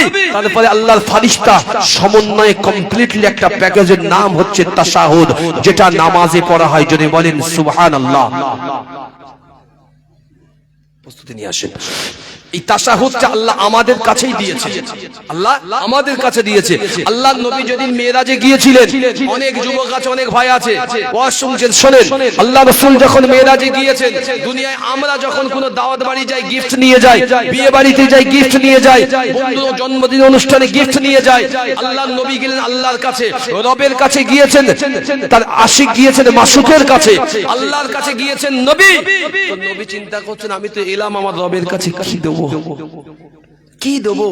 যুবক চিন্তা করছে আজকের ভ্যালেন্টাইন্স ডে, আজকের প্রেম দিবস, আমার প্রেমিকাকে একটা ভালো উপহার দেবো, রাগ করবেন না, এটা দুনিয়ার ট্রেন্ড কথা বলছি। তো নবী ভাবছে আমি তো আমার আল্লাহর কাছে এসেছি, আমার প্রেম তো আল্লাহর সঙ্গে, তো আমি আমার আল্লাহকে কি উপহার দেবো? রাসূল চিন্তা করছে কি উপহার আল্লাহকে দিতে পারি।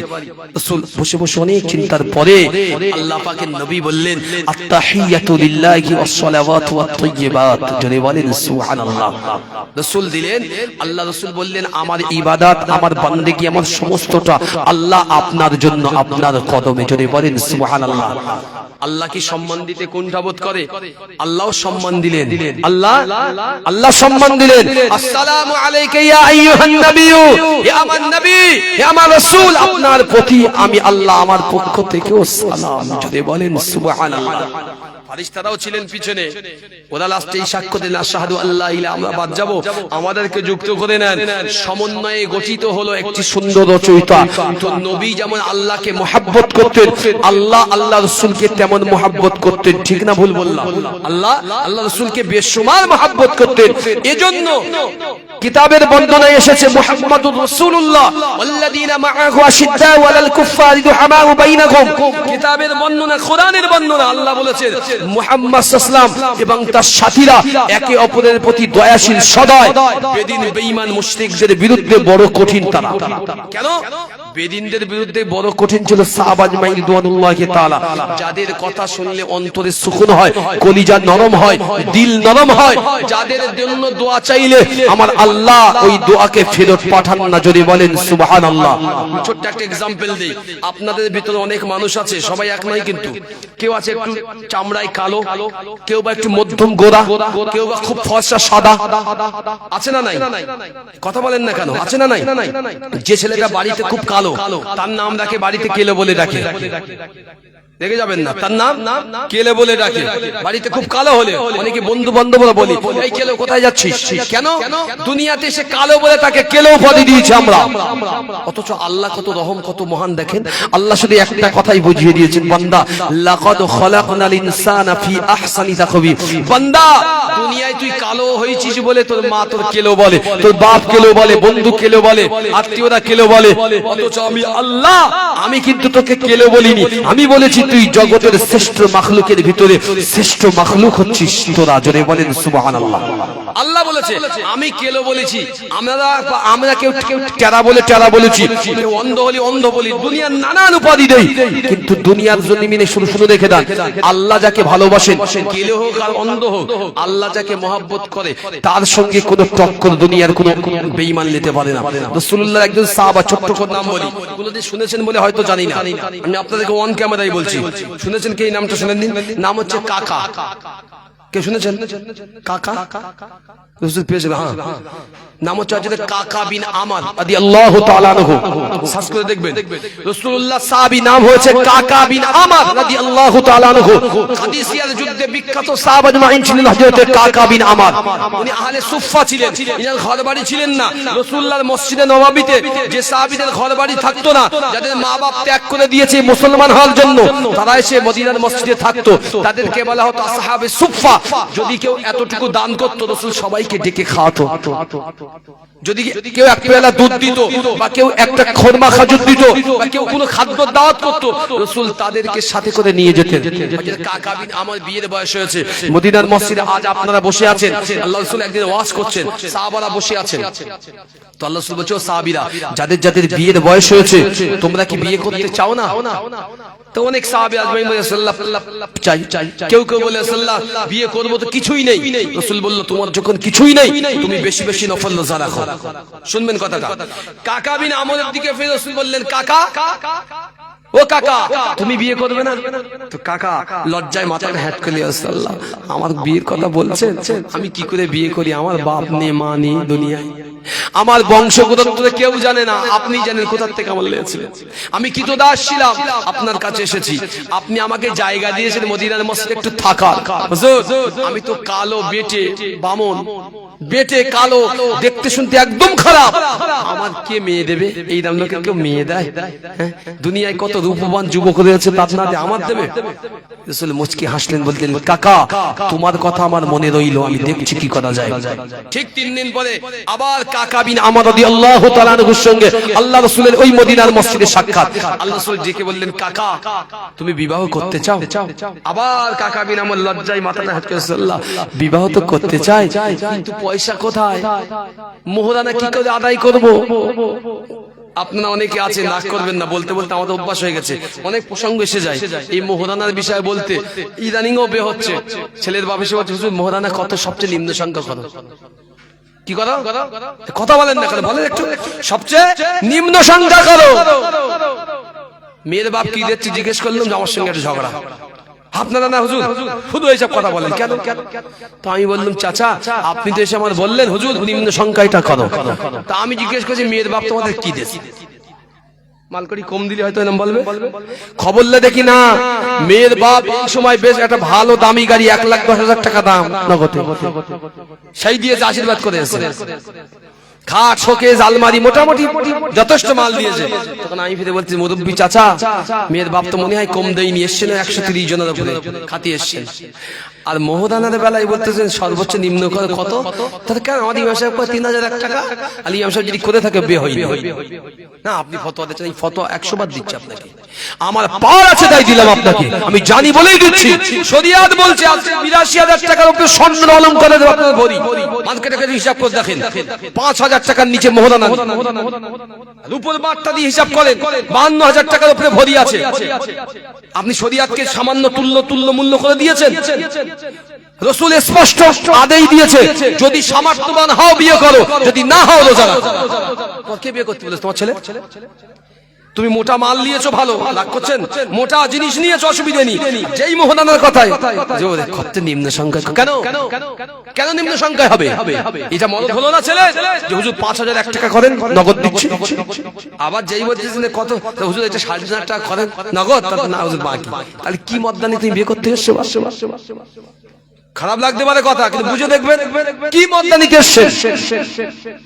রাসূল বললেন বিয়ে তো সেই বিয়েতে জান্নাতের খুশবু পাওয়া যায় যে বিয়ে হয় অল্প, যে বিয়ে হয় অল্প, যে বিয়ের উলিমাটা হয় একটু বড়, আর যে উলিমাটায় গরিব মানুষ খায় পেট ভরে, যে বিয়েতে আপনার স্বল্প মোহরানা করেও নগদে মোহরানা আদায় করা হয়, তার মতন বরকতময় বিয়ে আর একটাও হয় না। আর আমরা 400-500 লোকের আইটেম 20 টাকা গাড়ি যাচ্ছে বিয়েতে, মোহরানা 3,000 টাকা, লজ্জা লাগে না? এই জাতির লজ্জা হয় না? এই জাতির পেট পেনা মারবে না, অন্য জাতি সে কি করবে? আনুষঙ্গিক খরচ একটা গাড়ি সাজিয়েছে 4,000 টাকা, বিয়ের মোহরানা করতেছে 3,000 টাকা, লজ্জা দরকার। হযরত কাকা বিন আমরকে রাসূল বললেন কাকা তুমি তো বললেন মোহরানা আদায় করতে পারবে না, কাকা তুমি কি আমি আমার সাহাবীদের বলবো মোহরানা আদায় করার জন্য, তোমাকে দিয়ে দেবে। কাকা একটা কথা শোনো, তুমি কি বিয়ে করতে চাও? তো কাকা বিন আমর মাথাটা নিচু করে বললেন রাসূলুল্লাহ আমি বিয়ে করতে চাই, আপনি যদি একটু অনুমতি দেন। মেয়ে পাবো কোথায়? আমি তো বেটে কালো, কেউ মেয়ে দেবে না। আল্লাহ রাসূল একটা চিঠি লিখলেন, মদিনার একজন আনসারীর বাড়িতে চিঠি লিখলেন, লিখে বললেন এই চিঠিটা নিয়ে অমুকের কাছে যাও, গিয়ে দাও, গিয়ে বলবে আল্লাহ রাসূল পাঠিয়েছে পয়গাম আপনার সঙ্গে যেন বিবাহ দেয় আপনার মেয়ে। একবার যদি বলেন সুবহানাল্লাহ। আল্লাহ নবী সাহাবীদের বর্ণনা, মুসলমান আল্লাহ নবী সাহাবীরা হায়াতুস সাহাবার ভিতরে এসেছে, সিয়ারুস সাহাবার ভিতরে এসেছে। আল্লাহ নবী সাহাবী হযরতে কাকা ইবনে আমর রাদিয়াল্লাহু তাআলা আনহু হুজুর আমার রাসূলুল্লাহর লেখা ওই চিঠিটা হাতে নিয়ে মদিনার আনসারীর বাড়িতে গিয়ে হাজির। মদিনার আনসারীর বাড়িতে দরওয়াজায় নক করেছে, দরওয়াজায় নক করে সালাম দিয়েছে, ভিতর থেকে সালামের জবাব এসেছে। ওই আনসারী সাহাবী ঘর থেকে বার হয়েছে, আল্লাহ নবী সাহাবী ওই আনসারী সাহাবীর হাতে চিঠিটা ধরিয়ে দিয়েছে।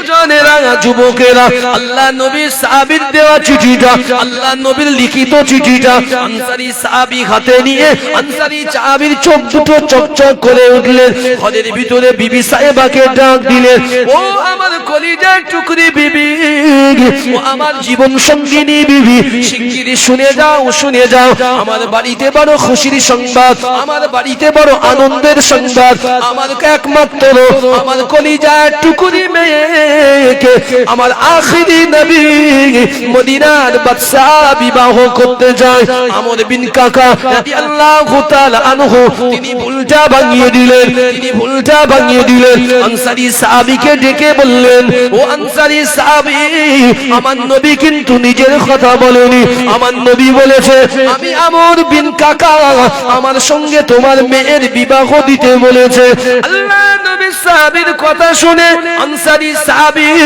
সাথে সাথে বেঁকে বসলেন না না না না কোনদিন হতে পারে না আমার মেয়ে হলো সুন্দরী মেয়ে আমার মেয়ে হলো লম্বা মেয়ে আমার মেয়ে হলো রূপবতী গুণবতী মেয়ে তুমি হলেন একজন ছোট্ট খাটো দেহের অধিকারী তুমি তো কালো কুৎসি তোমার কোনো পরিবার নাই ঘর নাই তোমার কোনো যোগ্যতাও নাই ও কাকা বিন আমার আমি তোমার সঙ্গে আমার মেয়ের বিবাহ দিতে চাই না হযরতে কাকা বিন আমার আনসারী সাহাবীর কাছ থেকে ওই কথাটা শুনে কাকা বিন আমার আনসারী সাহাবীর ঘরের দুয়ারের বাইরে দাঁড়িয়ে রইলেন চোখ দিয়ে পানির টুসা জমিনে গড়িয়ে পড়ে আনসারী সাহাবীর সামনে পিছনে দাঁড়িয়ে কাকা বিন আমার মাঝে মাঝে আল্লাহর কাছে কেঁদে কেঁদে বলে হে রব্বুল আলামিন আল্লাহ আমি কাকা আমাকে কেন এমন করে সৃষ্টি করলে ও রব্বুল আলামিন আল্লাহ আপনি তো কোরআনুল কারীমের ভিতরে সূরা 3 এর ভিতরে বলে দিয়েছেন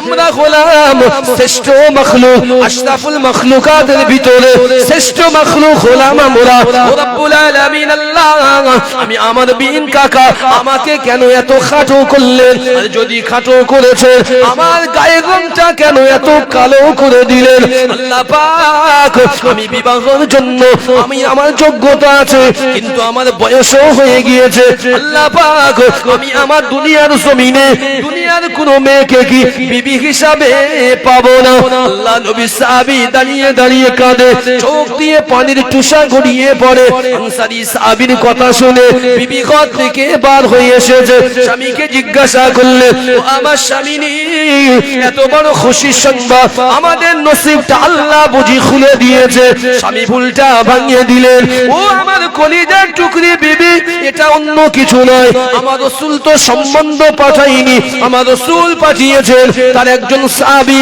আমার বিন কাকা ওকে বিবাহের জন্য আমাদের মেয়েটাকে তারা পছন্দ করেছে বিবি তো সাহাবীর থেকে আরো এক কাঠি বেশি সাহাবী তবু দুই একটা কথা বলেছে বিবি এক কথাই বলেছে ছেলেকে মেয়েই দেবো না মাথা খারাপ ওই ছেলের কি আছে যে দেবো না আছে ঘর না আছে দুয়ার না আছে যোগ্যতা না আছে সৌন্দর্য না আছে টল ফিগার না আছে গায়ের রং কি আছে একটা ফকির থাকে মদিনার মসজিদে ও আমার মেয়েকে বিয়ে করবে এত বড় সাহস বিবি বলছে এর আগে টংটং গুসায় আমর বিন কাকা সব দাঁড়িয়ে শুনলেন সব শুনলেন মনে বড় দুঃখ বেদনা আমাদের সমাজে আছে না নাই এমন অনেক বাপ আছে মেয়ে শুধু গায়ের রং মরা বলে চাপা বলে অনেক বাপ ফুপিয়ে ফুপিয়ে কাঁদে আল্লাহ সন্তান তো দিলেন কলিজারি টুকরি আল্লাহ দিলেন কিন্তু আল্লাহ এমন ঘর দিলেন আমি বাপ আমি অসহায় আমি পাই না একটা ভালো ছেলে যে সন্তানটাকে বিয়ে দেবো আর যদি একটু একটু ভালো ছেলে আসে বড় বড় দাবি রাখে বাইক গাড়ি এত এত এত এত দিতে হবে কথা বলতে পারলেন না আমি নিজে জানি আমার নিজের অনেক এমন আত্মীয় আছে বিয়ে হয়েছে বাপ নেই অসহায় বাইক দিতে পারেনি বলে রীতিমতো তার উপরে অত্যাচার হয় ফোন করে কাঁদে কি করব ভাই আল্লাহ নসিব দিয়েছে মেনে নিয়েছি কাঁদে বলি কাঁদিস না আল্লাহ তোর নসিবকে একদিন তকদীরকে বুলন্দ করে দেবে আল্লাহ নসিবকে একদিন বুলন্দ করে দেবে চেষ্টায় আছি একটা বাইক দিয়ে দেবো ওটা আছে বলেছি একটুক্ষণ ধৈর্য ধর কয়েকটা দিন আর কয়েকটা মাস ধর ইনশাআল্লাহ একটা বাইক ব্যবস্থা করে দেবো আমি খারাপ ভাববেন না আমি বলছি ইউটিউবে রেকর্ড হচ্ছে মনে রাখুন জঘন্য সেই ব্যক্তি নরপিশাচ যে মেয়ের বাপ থেকে জোর করে আদায় করে আপনার থাকে, আপনি আপনার মেয়েকে ট্রেন কিনে দেন না, প্লেন দেন, আম্বানিদের মতো, আমাদের কোনো আপত্তি নেই, আছে নাকি? কোনো আপত্তি নেই। আমার শ্বশুরের যদি কোটি টাকা থাকে, আমার শ্বশুর আমাকে 10টা ফ্ল্যাট কিনে দেখ, আপনার আপত্তি কিসে? কিন্তু আমি যদি তাকে ফোর্স করি বিবিকে, এটা আমার জন্য শুধু গুনাহে কবিরা নয়, আল্লাহ পাকের জাহান্নামের আঙ্গার আগুন আমার উদরে ভর্তি করছে, আমি অন্য কিছু নয়, আমার উদরে ভর্তি করছি। প্রতিটা চোখের পানিতে আমার এক একটা বদদুয়া আমার জন্য। রাসূল নিষেধ করেছে সেই ব্যক্তি জঘন্য যে নাকি মেয়ের বাপের কাছ থেকে জোর জবরদস্তি করে পয়সা আদায় করে মেয়ের ওসিলা দিয়ে। সমাজে আজও আছে, মুসলমান সমাজে বিয়ে হলে বাইক, নাউজুবিল্লাহ, বিয়ে হলে এটা সমাজ রীতি।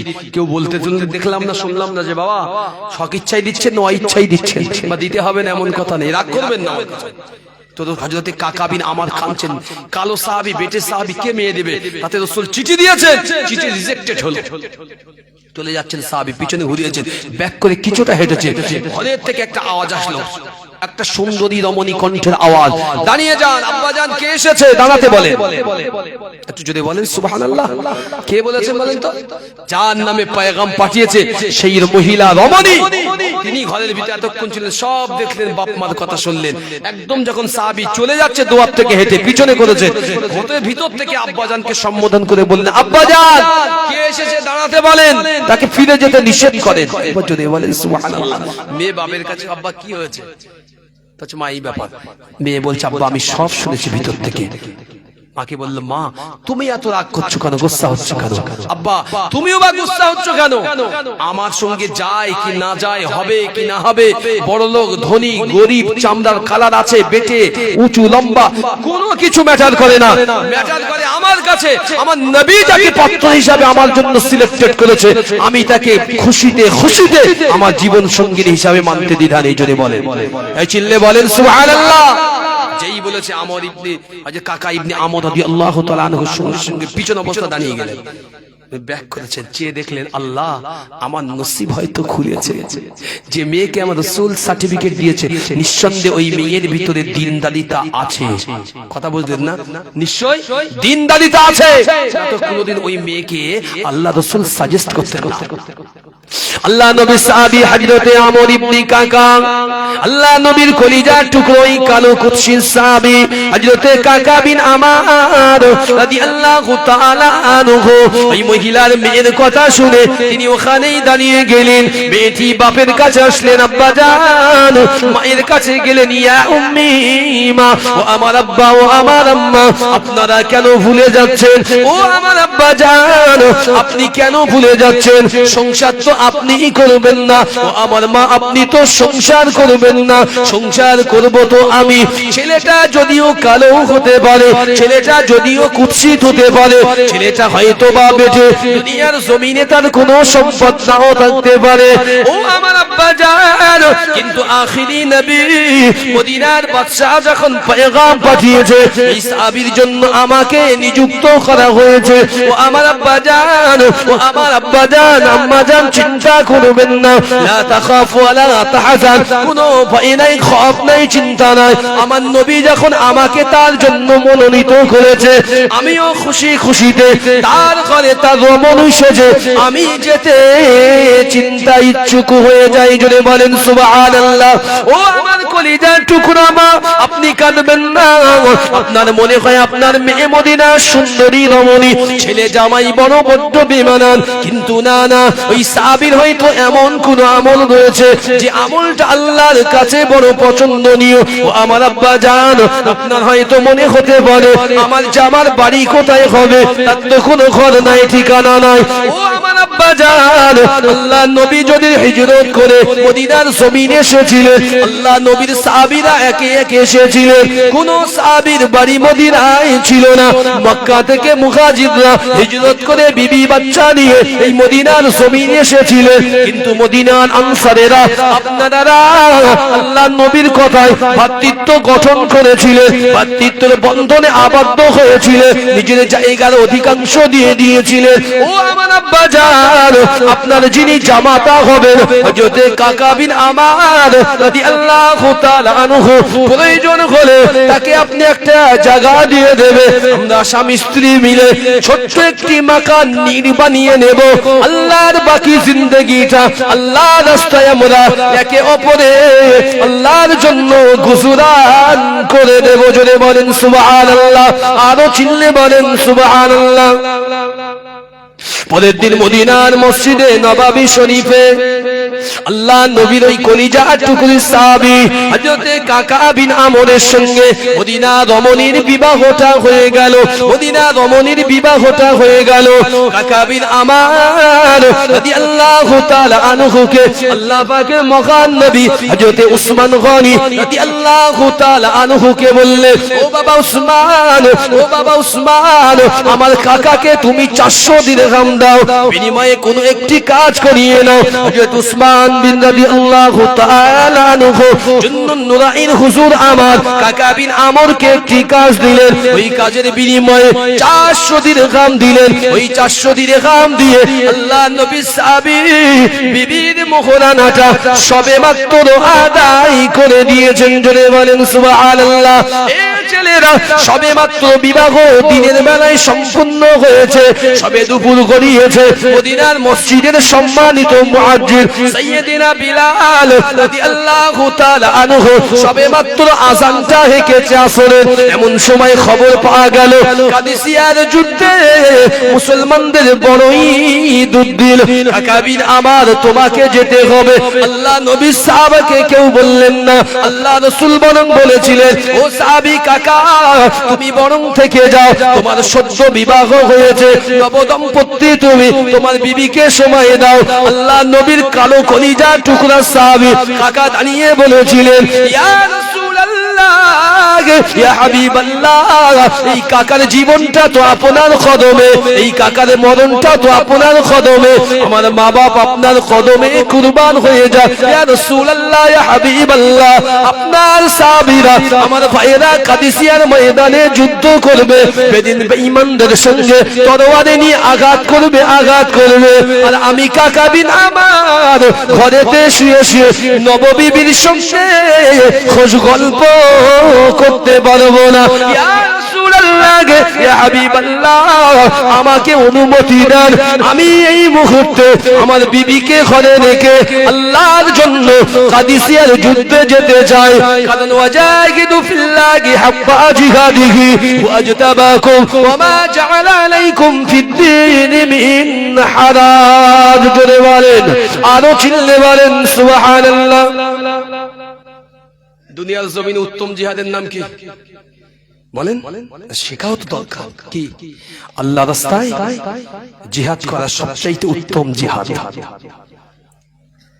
যত আপনি জিহাদ পাবেন উত্তম আমলের ভিতরে উত্তম আফজাল আমল একটা আল্লাহর রাস্তায় জিহাদ করা জিহাদ বলতে শুধু এই নয় তরবারি নিয়ে ছুটে যাবেন এর জন্য জিহাদ নয় এই জবান দিয়েও জিহাদ করা যায় কথার দ্বারাই ভাষা দ্বারাই জিহাদ করা যায় আপনার ইসলামকে কেউ কটূক্তি করবে আপনি তার পাল্টা বলবেন কেন ইসলামকে কটূক্তি করছো এসো আমার সঙ্গে বসো কোন জিনিসটা অসুবিধা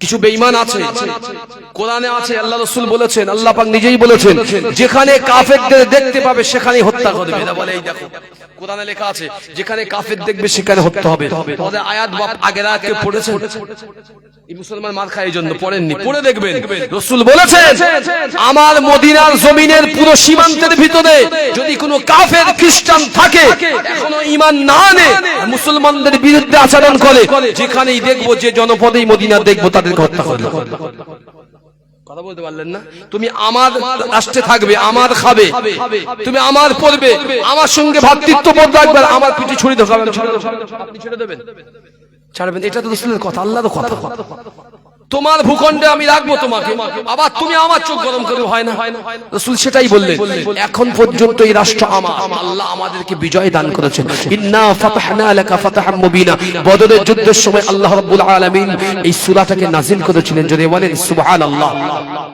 তো এটা একটা ফ্যাক্ট এই সময় আল্লাহ রাসূলের সাহাবী হযরত শেষ করে দিচ্ছি ওটা কাকা বিন আমর রাদিয়াল্লাহু তাআলা আনহু হুজুর যুদ্ধে চলে গেলেন নববধূ এখনো ভালো করে স্পর্শ হয়নি আমি শর্ট করছি, কাকা বিন আমার কাদিসিয়ার যুদ্ধে গিয়েছে। ছোট্ট হতে পারে, বামনের মতন দেখতে, কুৎসিত কালো চেহারা হতে পারে। বেঈমানদের ভিতরে সর্বপ্রথম ঢুকেছিলেন হযরতে কাকা বিন আমার রাদিয়াল্লাহু তাআলা আনহু। বড় বড় বড় বড় রোমানদের মতো বড় বড় প্রাচীরকে ওই ছোট্ট একটু সামান্য একটি মাথায় খাটো লোকটা ঢুকে দুটো হাতে তরবারি নিয়ে চালাতে চালাতে অসংখ্য, কেউ বলেছেন 10, কেউ বলেছেন 15, কেউ বলেছেন অধিক হতে পারে। কাকা বিন আমার নিজের দুটো হাতে তরবারি চালাতে চালাতে অন্তত 10 থেকে 15 জন বেঈমানকে জাহান্নামের কিনারায় পৌঁছে দিয়েছেন। জোরে বলেন, এই চিল্লে বলেন সুবহানাল্লাহ। অবশেষে কাকা বিন আমার এই কাদেসিয়ার যুদ্ধে শহীদ হয়ে গেলেন। বেঈমানদের কোন একটি তরবারি এসে তার গর্দানটাকে নামিয়ে দিয়েছে। এই কালো বেটে লোকটা শুয়ে আছে। যুদ্ধ শেষ হয়েছে। আল্লাহ রাসূল সাহাবাদের বললেন, যাও হতাহতের খবর নিয়ে এসো, মৃত কত আছে। সাহাবাজ মাইন্না গুনতে গিয়ে দেখলেন, আল্লাহ রাসূল সকলকে দেখতে পেয়ে বললেন, আমার কাকা কোথায়? সাহাবীরা খুঁজতে গেলেন, গিয়ে দেখলেন হযরতে কাকা বিন আমাদের লাশটা ছোট লাশ টুকরো হয়ে পড়ে আছে। যেই সাহাবাকে খবর দিয়ে সাল্লাল্লাহু, আপনার কলিজার টুকরা সাহাবী কালো মানিক কাকা ছোট্ট টুকরো হয়ে, এমনি ছোট মানুষ টুকরো হয়ে পড়ে আছে। আল্লাহ রাসূল ঝটঝট করে কেঁদে ফেললেন কাদিসিয়ার ময়দানে। সাহাবীদের বললেন, সাহাবী কোথায় আমার কাকার লাশ? সকলে রাসূলকে দেখিয়ে গেলেন। আল্লাহ রাসূল হেঁটে কাকা বিন আমার রাদিয়াল্লাহু তাআলা আনহুর লাশের কাছে গেলেন। রাসূলুল্লাহ বসে পড়লেন লাশ মোবারকের মাথার ধারে। এখান থেকে কাটা, পায়ের দিকে কিছুটা কাটা। রাসূল বসে চক্ষু দুটো হাত দিয়ে মুড়ে দিলেন আর বললেন, আল্লাহ আমার কাকাকে আমি ভালোবাসি।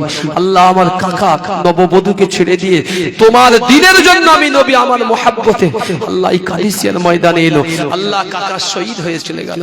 আল্লাহ তুমি আমার কাকাকে উত্তম জায়গা দান করো। জোরে বলেন সুবহানাল্লাহ। আল্লাহ পাকের মহান নবী কাদিসিয়ার ময়দানে দাঁড়িয়ে, আল্লাহ পাকের মহান নবী কাদিসিয়ার ময়দানে দাঁড়িয়ে আল্লাহ পাকের নবী সাহাবা আজমাইনদের লাশ মোবারক দেখে আল্লাহ নবী কাকা বিন আমাদের লাশের পাশে এসে আল্লাহ পাকের নবী মাথার ধারে বসে গেলেন। এ যুবকেরা, নওজওয়ানেরা, আল্লাহ নবী কাকা বিন আমাদের মাথার চোখ দুটো নিয়ে হাত দিয়ে চোখ দুটো বন্ধ করলেন, মাথাটায় হাত বুলালেন। তখনও কাকা বিন আমাদের কাছ থেকে শহীদের তাজা খুন রক্ত বার হচ্ছিল। আল্লাহ নবীর চোখের পানি কাকা বিন আমাদের পবিত্র মুখেতে পড়ে গেল।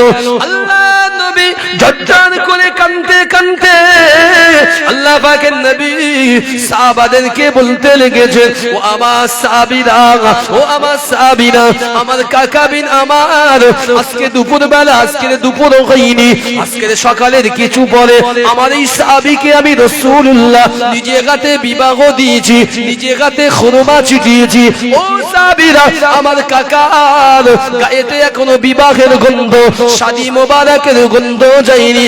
আমার কাকার গা থেকে এখনো নতুন নববধূ শাদীর গন্ধ আমার কাকার চেহারা শরীর মোবারকে রয়েছে। ও আমার সাহাবীরা, আমার কাকাকে সুন্দর করে কাফনের ভিতরে জড়িয়ে দাও। আমার কাকার জন্য আমি জানাজা পড়াবো। আমি রাসূলুল্লাহ, আমি নিজে আমার কাকা বিন আমাদের কবরে নেবে আমি রাসূল নিজে হাতেই দাফন করে দেব। জোরে বলেন সুবহানাল্লাহ। আল্লাহ পাকের নবী নিজে হাতে হযরতে কাকা বিন আমার রাদিয়াল্লাহু তাআলা আনহুকে দাফন করলেন। দোয়া শেষ হয়ে গেল। আল্লাহ পাকের নবী মুচকি মুচকি হাসতে লাগলেন। আল্লাহ নবী সাহাবীরা আল্লাহ নবীকে জিজ্ঞাসা করলেন, ইয়া রাসূলুল্লাহ, ইয়া হাবিবাল্লাহ, এক্ষুনি আপনি কাঁদতে লেগেছেন, এখন আপনি কেন মুচকি মুচকি হাসলেন? আল্লাহ পাকের নবী বলেছিলেন, ও আমার সাহাবীরা, আমি রাসূলুল্লাহ দেখতে পেলাম জান্নাতে আমার কাকার কে বিবি হবে উহুদের ভিতরে আল্লাহ প্রতিযোগিতা লাগিয়ে দিয়েছেন। আরো জোরে বলেন সুবহানাল্লাহ। আমি রাসূল দেখতে পাচ্ছি জান্নাতে উহুদের ভিতরে প্রতিযোগিতা লেগেছে, কে কাকা বিন আমার এর বিবি হবে।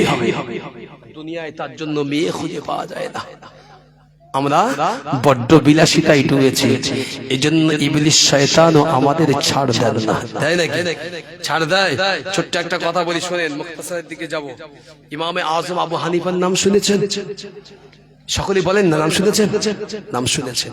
একটা কথা বলি শুনেন, ইবলিস কতটা ধোঁকা দিতে পারে, আর যারা আলেম হয়, আল্লাহ যাদের ইলম রেখেছে, তারা ইবলিসের ধোঁকা থেকে কিভাবে বাঁচতে পারে।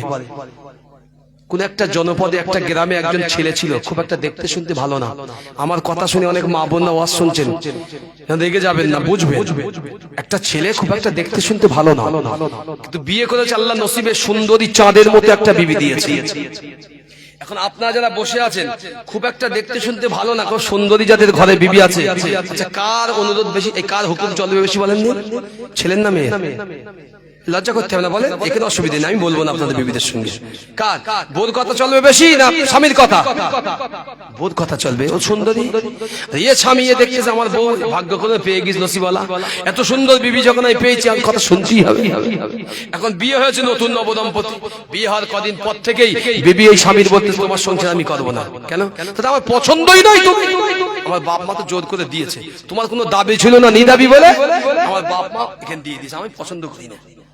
সাই বলতো আমাকে বলিস না রে, আমি তো খুব মহব্বত করি। আমি জানি তুমি মহব্বত করো, আমি তো সুন্দরী, তোমার মহব্বত এমনি করবে আমার, আমি জানি। ও তো পড়ে মহা জ্বালায়। ও কোন অংশে 2 বছর সংসার, কেতাবের ঘটনা, আমি কোনো ফাজলাই বলছি না, কেতাবের ঘটনা।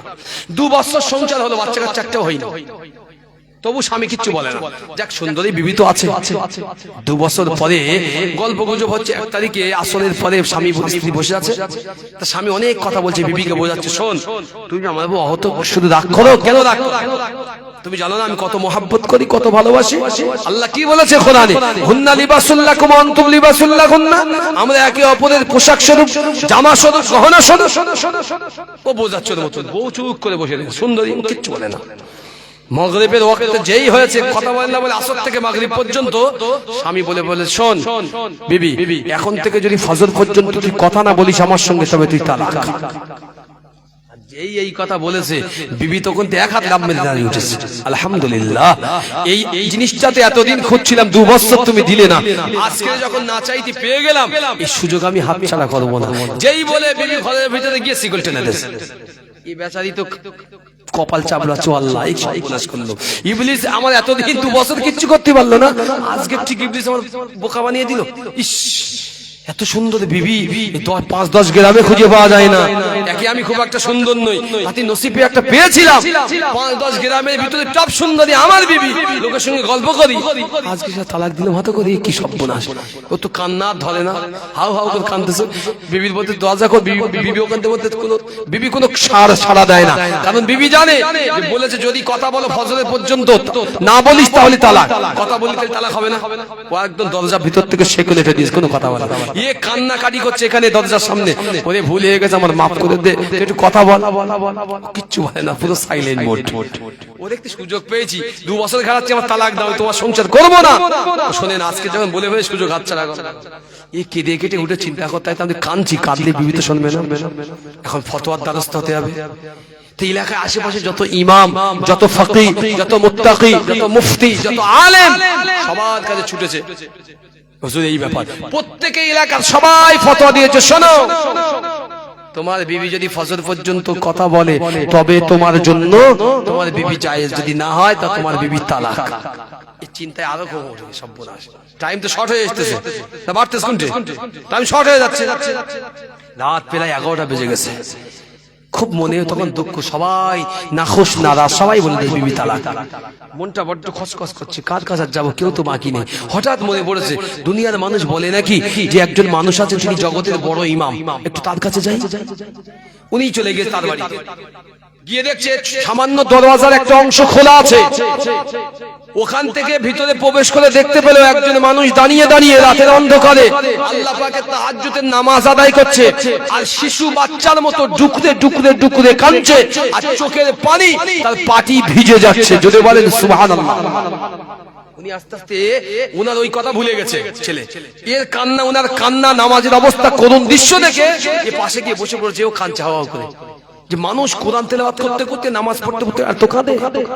সালাম ফিরেছে অনেকক্ষণ পরে, ফিরিয়ে উনি জিজ্ঞাসা করছে, বাবা তুমি কোথা থেকে এলে? হুজুর আমি অমুক জায়গা থেকে, অমুক গ্রাম থেকে এসেছি, একটা বড় বিপদে পড়ে। কি বিপদ বাবা? হুজুর এই পুরো ঘটনাই বলছি না, পুরো ঘটনা খুলে বললেন। উনি বললেন, বাবা তুমি নিশ্চিন্তে মনে বাড়ি চলে যাও, তোমার বিবি তালাক হবে না, হবে না, হবে না।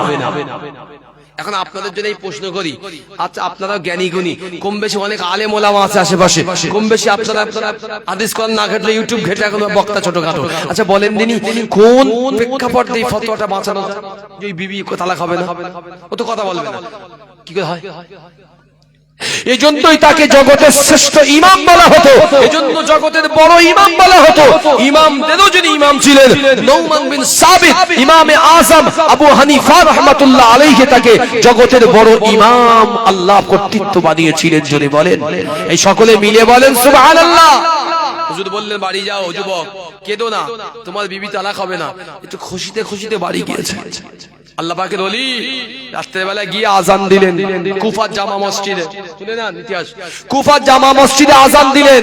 বিবি ঘর থেকে বাঁধে বলতে, শোনো আজ থেকে আমরা স্বামী স্ত্রী নই, সম্পর্ক কাটাকাটি শেষ, ব্যাগ আমি অটোমেটিক্যালি গুছিয়ে রেখেছি রাতের বেলা, শুধু যাবো, শুধু ফজরে আজান কখন হবে হয়ে যখন গেছে আমি চলে যাচ্ছি। আমি বলছে বিবি একটু সবর কর, একটু করে সবর কর, আল্লাহর কসম করে বলে একটু সবর কর। এরকম একটা হুজুরের কাছে গিয়েছিল, সে হুজুর বলেছে যে তুই তালাক হবি না। বিবি বলছে তো পাগল হয়ে গেছে, কোন হুজুর, কোন হুজুর সে ফতোয়া দেয় আমার বিরুদ্ধে তালাক হয়নি? মানে আমি কথা বলেছি তোমার সঙ্গে? কথা বলিনি, ফজরে আজান হওয়ার পরে কথা বলেছি, মানে তালাক। দাঁড়া, তুই বাড়িতে যাওয়ার আগে হুজুরের কাছে একটু করে যাই, ফতোয়াটা শুনে নেই। আল্লাহ পাকের ওলির কাছে গিয়ে এই যুবক আবার গিয়েছে, হুজুর আপনি বাড়ি পাইনি, জিজ্ঞাসা করলেন হুজুর কোথায়? তাহলে জামা মসজিদে। মসজিদে গিয়েছে, গিয়ে হুজুরকে বললেন হুজুর আমার বিবি বলছে কেন তালাক হয়নি তাই জানতে চাচ্ছে। তাহলে তোমার বিবি কথা বলেছে? তাহলে হ্যাঁ। তাহলে তালাক হয়নি কেন হুজুর? তাহলে ঘড়িটা টাইম দেখো কটা বাজে। তাহলে হুজুর রাত 3:30, তা 3:30 ফজরের আজান হয়, 3:30 ফজরের আজান হয়। মক্কা মুআজ্জামা মদিনাতুল মুনাওয়ারা হাজী সাহেবরা যায় হজ করতে, শুনবেন ফজরের আগে আরো 1 ঘন্টা খুনি আগে আজান হয়, যার নাম হচ্ছে তাহাজ্জুদের আজান। তো আমি তোমাকে বাঁচানোর জন্য, তালাক থেকে বাঁচানোর জন্য নিজে এসে মুয়াজ্জিনের আগে কুফার জামা মসজিদে দাঁড়িয়ে আমি তাহাজ্জুদের আজান দিয়েছি। ও যুবক, তোমার ছেলে কথা, তোমার বিবি কথা বলেছে, হুজুর বলেছে, তুমি নিশ্চিন্তায় ঘরে যাও, বিবিকে বলো তুমি তালাক হওনি, ওয়েট করো, অপেক্ষা করো, ইমাম সাহেব আজান দেবে কিছুক্ষণ পরে। একটু জোরে বলেন, একটু চিল্লে বলেন সুবহানাল্লাহ। জানেন ইনি এই ফতোয়া দেওয়ার পরে সেই জমানায় সকালবেলা এলাকায় দৌড় পড়ে গেছে, এত বড় ক্ষমতা, উনি নিজেকে বড় ইমাম দাবি করে। ছি ছি ছি, উনি একটা বিবিকে তালাক হয়ে গেছে, সেই বিবিকে উনি ফিরিয়ে দিয়েছেন। উনি কুফার জামা মসজিদে দাঁড়িয়ে গেলেন। আল্লাহর ওলি হযরত ইমামে আযম কুফার জামা মসজিদে দাঁড়িয়ে গেলেন। জুমার দিনে এলাকার तमाम উলামায়ে হযরত, तमाम মুফতি মুফাসসির এসে হাজির হয়েছে। সকলের একটি মাত্র প্রশ্ন ছিল, ও জামানার ইমাম, ও ইমামে আযম, ও হযরত আবু হানিফা রাহমাতুল্লাহ আলাইহি, আপনি যে ওই যুবককে ফতোয়া দিলেন, আপনি যুবকের বিবিকে যে থাকতে বলেছেন, ও জামানার ইমাম আপনি কোথা থেকে ফতোয়া পেলেন? আল্লাহ পাকের মহান ওলি, 4 ইমামের এক ইমাম বলেছিল, ও আল্লাহ পাকের বান্দা, ও কুফার ইমাম মুফতিগণ শুনে রেখে দাও, আপনারা তো প্রত্যেকেই জানেন ফজরের আজান হয় 4টের পরে, ফজরের ওয়াক্ত আসে 4টের পরে। ও জামানার মুফতিগণ, আমি ইমামে আযম, আমি ওই যুবকটার কথা শুনেছি, পেরেশানিটা শুনতে পেরেছি, এজন্য আমি নিজে এসে আল্লাহ পাকের তাহাজ্জুদের ওয়াক্তের সময় আমি নিজে থেকে ওই কুফার মসজিদে মুয়াজ্জিন সেজে আজান দিয়েছি। ও কুফার মানুষেরা, আমি যখন আজান দিয়েছি ওই যুবকের বিবি কথা বলেছে, এবার আপনারাই বলুন, আমার আজানের 1.5 ঘন্টা পরে কুফার মসজিদের মুয়াজ্জিন ফজরের আজান দিয়েছে। এবার আপনারা বলেন, আমার আজানের পরে ওই বিবি কথা বলেছে, বিবি যদি কথা বলে থাকে তাহলে ফজরের আগে বলেছে, আর ফজর পর্যন্ত বিবি যদি কথা না বলতো তবে বিবি অবশ্যই তালাক হয়ে যেত। এই যুবকেরা আল্লাহর ওলি নিষ্পত্তি করে দিলেন, শুনে রেখে দাও, আমি যখন আজান দিয়েছি আমার আজানের সাথে সাথে ওই যুবকের বিবি যখন কথা বলেছে, ওই যুবকের বিবিটা ওই যুবকের জন্য আর তালাক হলো না। জোরে বলেন সুবহানাল্লাহ। আমরা কিন্তু ফতোয়াবাজি অন্যভাবে করি, রাগ করবেন না।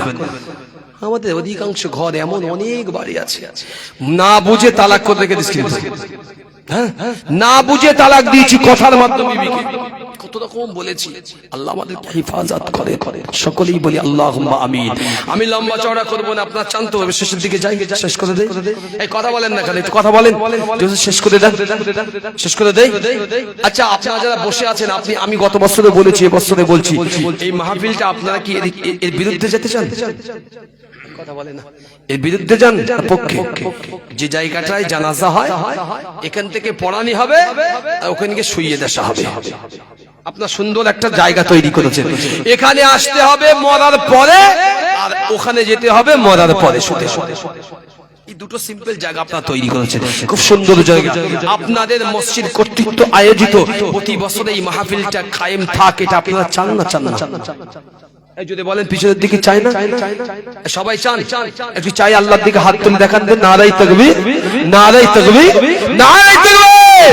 মহান ইসালে সব, মহান ইসালে সব, নারায়ে তাকবীর। যারা যারা চান, এতক্ষণ বললাম হযরত কাকা বিন আমর রাদিয়াল্লাহু তাআলা আনহু, যিনি সেই সময় 400 দিরহাম দিয়ে নিজের বিবাহের মোহরানা আদায় করেছিলেন। আপনি খুব শিক্ষিত হলে জ্ঞানী গুণী যদি হন, এখন দিতে হবে না, বাড়ি গিয়ে 400 ইনটু এখন 27 করে মেরে দেখবেন কত টাকা। 400 ইনটু 27 করে মেরে দেখবেন কত হাজার টাকা শুধু এক মোহরানা। আমার অত দরকার নেই। এই মাহফিলের ভিতরে যে সমস্ত ভাই আছে, আমি প্রথম 5 জন ভাইয়ের কাছে বলছি, আগামী বছর এই মাহফিলের জন্য 5 জন ভাই 25 কিলো করে চাল দেন আপনাদের তাবারুকের নিয়তে। 5 জন আল্লাহ রাসূলের 10 জন জান্নাতি সাহাবীর ভিতরে 1 নম্বর নাম বলেন। 2 3 4 আর একটা এখন উঠেনি, 5 6 আর 4টে বাকি রাখবেন, কারণ আশারায়ে মুবাশশিরা আশারা 10 মুবাশশিরা সুসংবাদ প্রাপ্ত 10 জন হলো। 6 জন নাম বলেছেন, লিখলেন। 1 নম্বর কে তুলেছেন, নাম কি জানেন? আচ্ছা, 2 নম্বর কে তুলেছেন? এই চাচা মুরব্বি, এই যে দুজন পরস্পর। 1 2 3 4 নম্বর এই যুবক তুলেছে। 3 নম্বর এই যে, একটু তাকবীর দেন, নারায়ে তাকবীর, নারায়ে তাকবীর। শয়তান তাড়ানোর তাকবীর দেন, নারায়ে তাকবীর, নারায়ে তাকবীর। আল্লাহ আমার 6 জন ভাই পরস্পর 25 কেজি করে চাল বলুন জিন্দাবাদ। আল্লাহ আমার দাতা ভাই বলুন জিন্দাবাদ, নারায়ে তাকবীর। আল্লাহ আমার ভাইদের আব্বা আম্মা মাই মুরব্বি আপনজন যারা কবরবাসী, আল্লাহ সকলের কবরগুলো জান্নাতের টুকরা বানিয়ে দেন। জোরে বলেন না আল্লাহুম্মা আমিন। নারায়ে তাকবীর। কজন পেয়েছেন? 6 জন। 4 জন বাকি আছে, তাড়াতাড়ি বলে, বেশি সময় লাগাবো না, একদম বেজোড় হয়ে যাচ্ছে না। মসজিদের জন্য মসজিদে কি আচ্ছা, মসজিদে কি আচ্ছা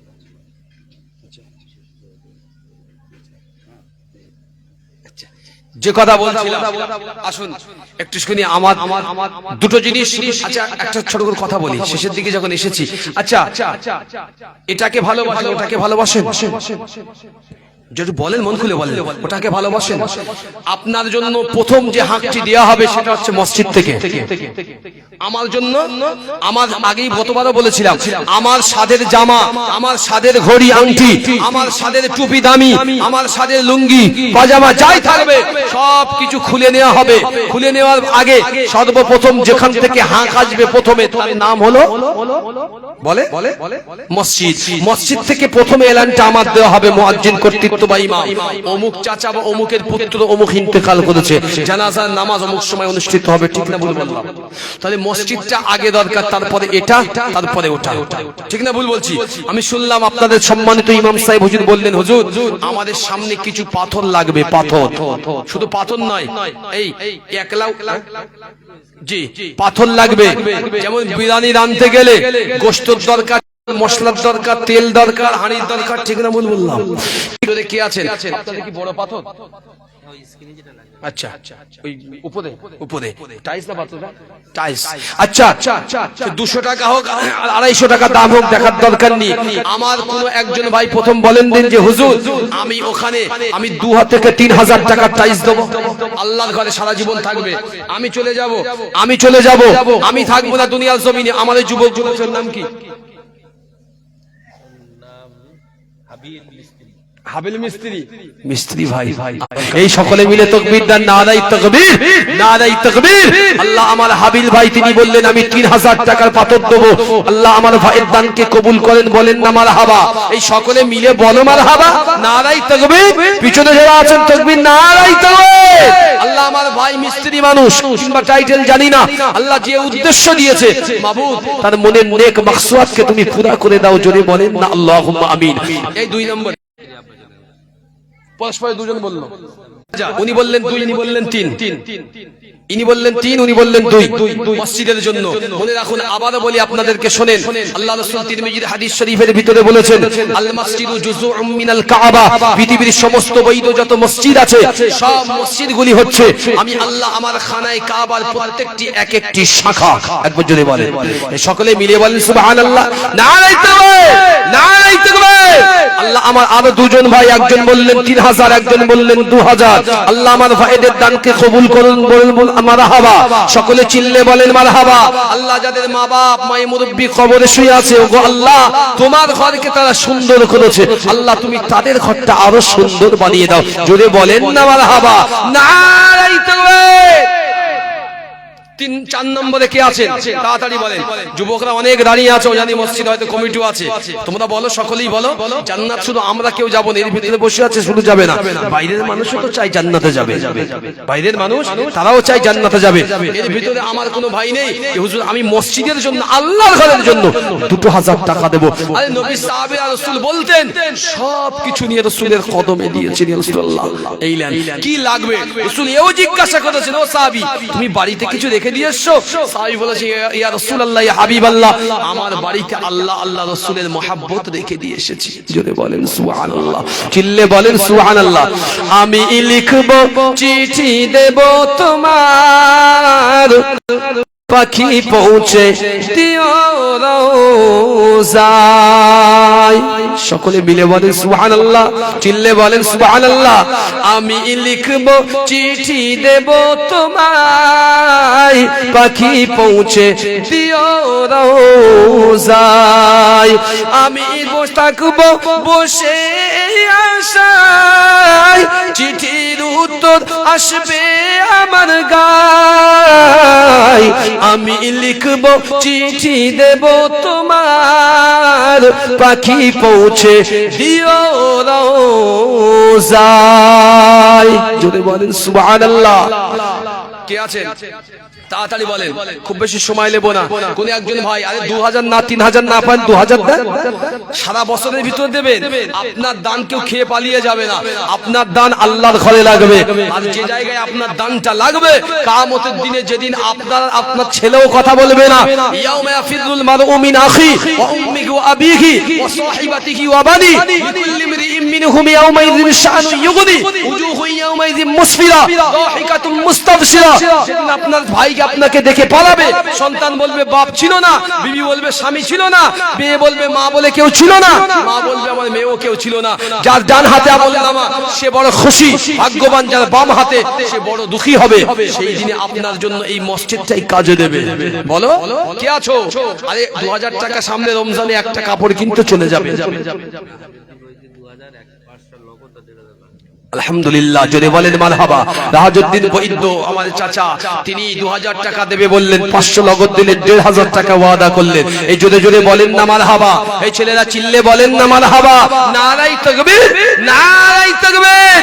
আচ্ছা আমাদের ভিতরে কেউ নেই যে আমি 4 বস্তা মাটি দেবো, মাটির সিমেন্ট, 4টে বস্তা মাটি আল্লাহর ঘরের জন্য? এই দুনিয়া তো সব চলে গেল, ফানা হয়ে যাবে, এ তো থাকবে না, আমিও থাকবো না, আপনিও থাকবেন না। এই মজলিসের এত সুন্দর গোছানো বাগান, মাজালিসুল কোরআন, মাজালিসুল্লাহ, তিরমিজির হাদিস, এত সুন্দর বাগান, আল্লাহর জান্নাতের বাগান, কোরআনে আলোচনা হয়েছে। এই জান্নাতের বাগান কাল খুলে নেওয়া হবে, আপনি থাকবেন এখানে, মসজিদ এখানে থাকবে। আল্লাহ চাইতো হয়তো আমি কবে বিদায় নেব দুনিয়া থেকে, আপনিও যাবেন, বুঝতে পারবেন না। পরবর্তী প্রজন্ম এই মসজিদটা আল্লাহর ঘর থাকবে। দুনিয়ার মানুষ মসজিদ ভেঙে দিচ্ছে, আপনার মসজিদ গড়ছেন, আল্লাহ খুশি হবে না বেজার হবে? মুখ দেখাবেন না?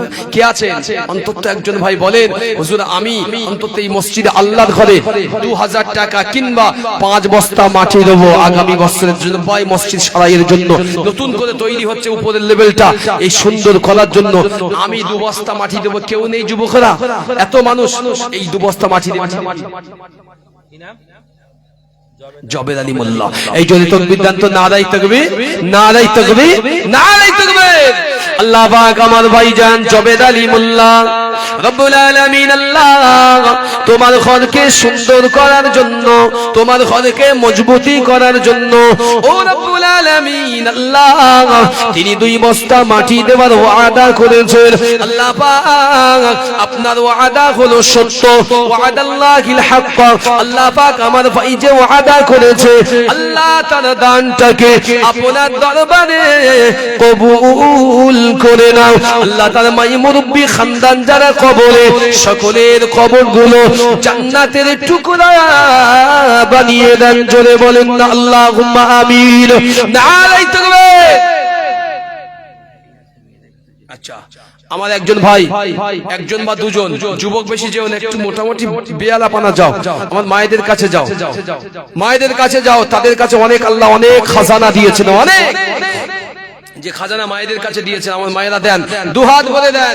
আপনারা তো মসজিদে আসতে পারেন না, আল্লাহর নবী সহিহ বুখারীর ভিতরে বলেছেন ও মায়েরা তোমরা সবচাইতে বেশি বেশি দান করো।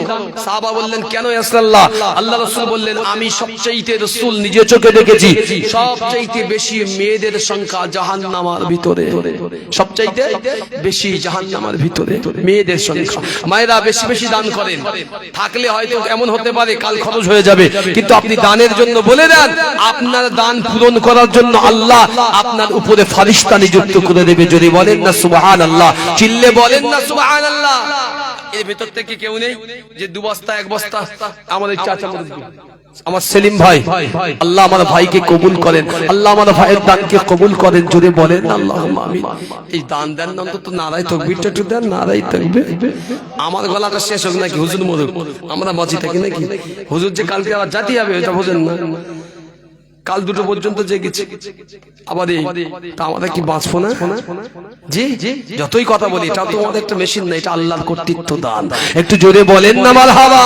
সেলিম ভাই তিনি বললেন আমিও দেব 2 বস্তা মাটি। জোরে বলেন আল্লাহুম্মা আমিন, নারায়ে তাকবীর। আল্লাহ আমার ভাইয়ের মাই মুরব্বি যারা কবরে সকলের গুনাহ maaf করে ওসিলা করে আল্লাহ আমার ভাইয়ের মাই মুরব্বিদের কবরটা জান্নাতের বাগান বানিয়ে দাও। জোরে বলেন আল্লাহুম্মা আমিন, নারায়ে তাকবীর। দরুদ শরীফ আল্লাহুম্মা।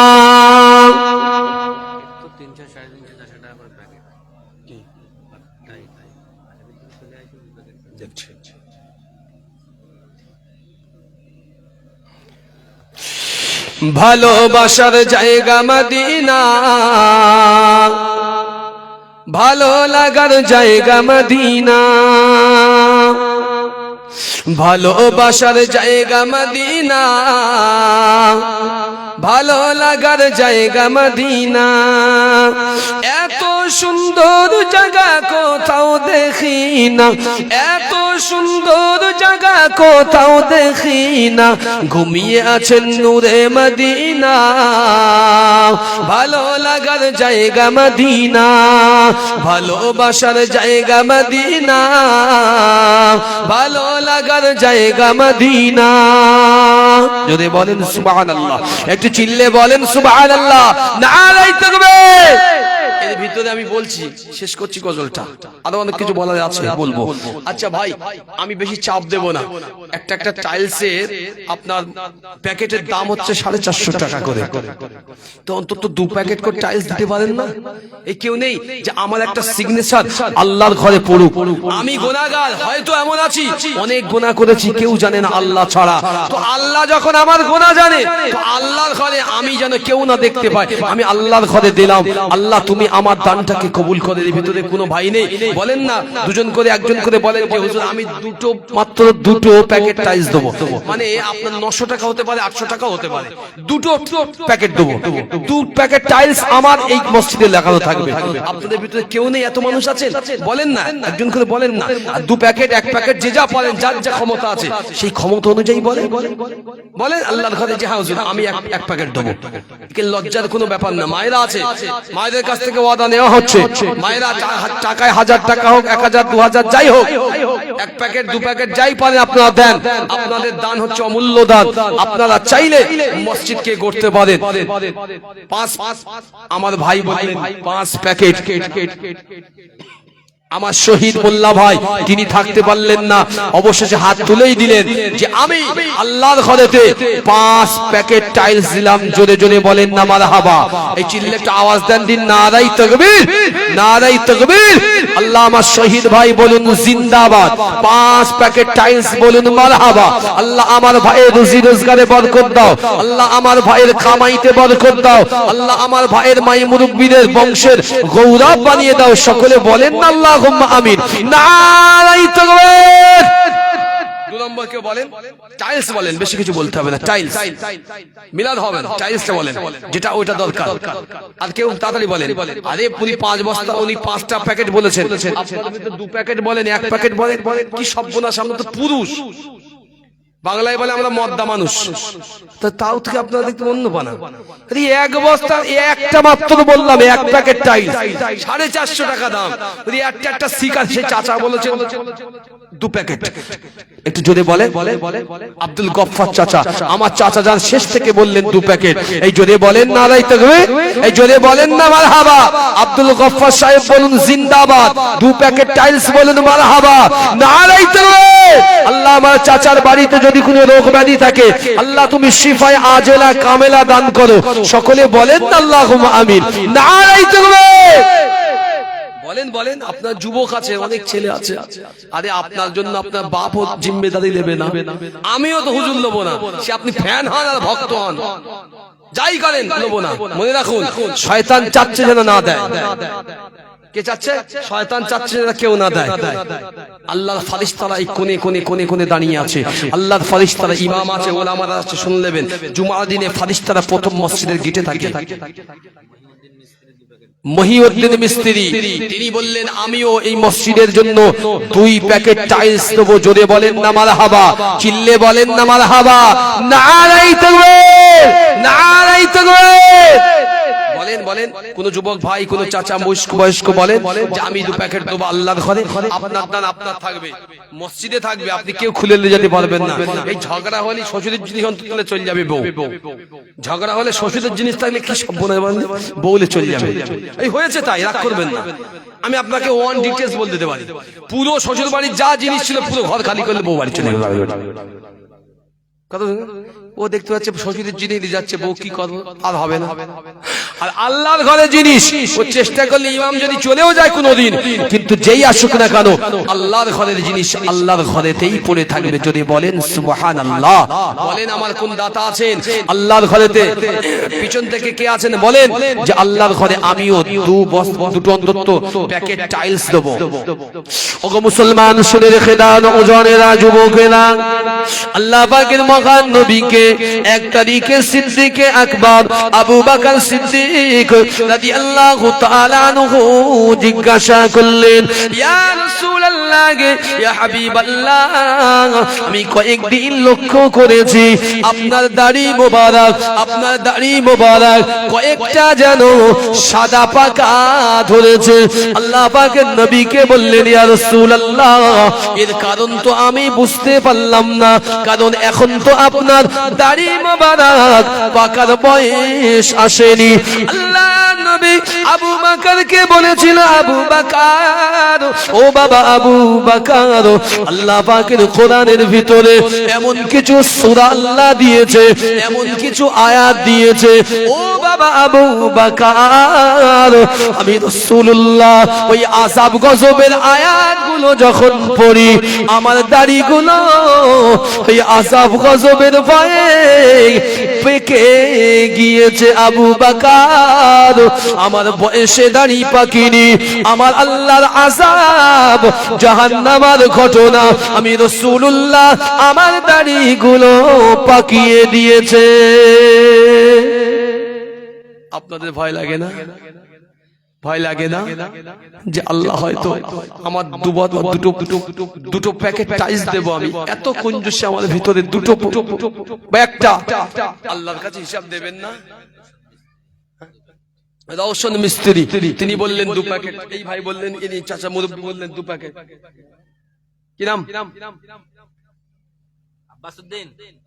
আব্বাসউদ্দিন মোল্লা, তিনিও বললেন আমিও 2 প্যাকেট টাইলস দেবো আল্লাহর ঘরে। জোরে জোরে বলেন মারহাবা। এই চিল্লে বলেন যদি একটু মারহাবা। সকলে মিলে সমন্বয়ে বলেন নারায়ে তাকবীর, নারায়ে তাকবীর, নারায়ে তাকবীর। আল্লাহ আমার ভাইরা টাইলস দিচ্ছে তোমার ঘরে। ওগো আল্লাহ, যেদিন কিয়ামতের দিনে আল্লাহ নিজের পসিনায় যেদিন ডুবে যাব, ওগো আল্লাহ, সেই দিনে এই দানের ওসিলা করে আল্লাহ আমার ভাইদেরকে তুমি নাজাত দিও আল্লাহ। আমার নবীর সুপারিশ দিয়ে আল্লাহ একসঙ্গে রাসূলের সঙ্গে যেন আল্লাহ আপনার জান্নাতে যেতে পারে এই তৌফিক তুমি ইনায়েত করো। সকলে বলেন আল্লাহুম্মা আমিন। নারায়ে তাকবীর। কে আছেন তাড়াতাড়ি বলেন, তাড়াতাড়ি বলেন। মদিনায় যাবেন, মক্কায় যাবেন, বড় আশা। মদিনায় যাবেন, মক্কায় যাবেন, বড় আশা। সকলের আশা আছে আপনার ঘরটা আগে ভালো হোক, আপনার আশা আমার আল্লাহ পুরো করে দেবে। যদি বলেন সুবহানাল্লাহ। এইজন্য কবি বলেছেন মদিনা শরীফে আছে নূরের খাজিনা, মদিনা শরীফে আছে নূরের খাজিনা, আশিক ছাড়া অন্য বোঝে না, আশিক ছাড়া অন্য বোঝে না, ভালো লাগার জায়গা মদিনা, ভালোবাসার জায়গা মদিনা, ভালো লাগার জায়গা মদিনা। একদিন কবরে যাব, কেউ তো যাবে না, কেউ যাবে? আমার মনে হয় আপনারা ভেবে নিয়েছেন আমাদের কবরে মনে হয় কেউ কেউ যাবে, আমাদের কবরে কেউ কেউ যাবে। আল্লাহ মাফ করুক, আমার দুটো কান ধরে আমি বলছি, আল্লাহর কসম করে, আল্লাহর শপথ করে ইজ্জতের বলছি, আপনি যদি কিতাবগুলো পড়েন তো আপনারও রাতের ঘুম হারাম হয়ে যাবে। চোখে দেখা কবরের আযাব, ছোট্ট একটা কিতাব বলছি আপনাকে, যদি পড়ার ক্ষমতা থাকে একটুখানি পড়ে নেবেন, চোখের ঘুম আপনার হারাম হয়ে যাবে। কবর কি জিনিস? আপনাদের কবরের ভয় লাগে না? কবরের দিকে চিন্তা করেন, যেতে হবে। একদিন কবরে যাব, কেউ তো যাবে না, একদিন কবরে যাব, কেউ তো যাবে না, যাবে আমার শাহে মদিনা, যাবে আমার শাহে মদিনা, ভালো লাগার জায়গা মদিনা, ভালোবাসার জায়গা মদিনা, ভালো লাগার জায়গা মদিনা। যতই দরুদ পড়ি মন যে ভরে না, যতই দরুদ পড়ি মন যে ভরে না, সুন্নাতেও শান্তি থাকে না, ভালো লাগার জায়গা মদিনা, ভালোবাসার জায়গা মদিনা, ভালো লাগার জায়গা মদিনা। আমার জীবনে অনেক বেশি গুনাহ, এখানে সব মাসুম লোক বসে রয়েছে, জি এখানে একটা গুনাহগার সব আল্লাহ পাকের একদম মাসুম শিশু। যেটা বলে দিয়েছে, লক্ষ্য দিয়েছে যে আল্লাহ যত বলে বলে আল্লাহর ঘর তোমার ঘরে আমি দেব না, আমরা মাসুম একদম মায়ের গর্ভ থেকে শরীর যত্ন নিয়েছি। আর কবি বলছে আমার জীবনে অনেক বেশি গুনাহ, আমাদের প্রত্যেকের জীবনে অনেক বেশি গুনাহ, আমার জীবনে অনেক বেশি গুনাহ, তাই হাবিবের কদম ছাড়ব না, তাই হাবিবের কদম ছাড়ব না, ভালো লাগার জায়গা মদিনা, ভালোবাসার জায়গা মদিনা, ভালো লাগার জায়গা মদিনা। এত সুন্দর জায়গা কোথাও দেখি না, এত সুন্দর জায়গা কোথাও দেখি না, ঘুমিয়ে আছেন নূরে মদিনা, ভালো লাগার জায়গা মদিনা। আল্লাহুম্মা সাল্লি আলা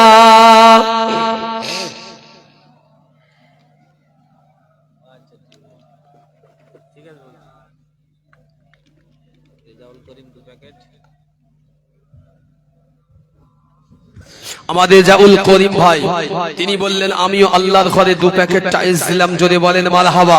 একটু আওয়াজ দেন দিন মন খুলে, নারাই তাকবীর, নারাই তাকবীর। আমাদের জাউল ভাই বলুন জিন্দাবাদ, 2 প্যাকেট টাইলস বলুন মারহাবা।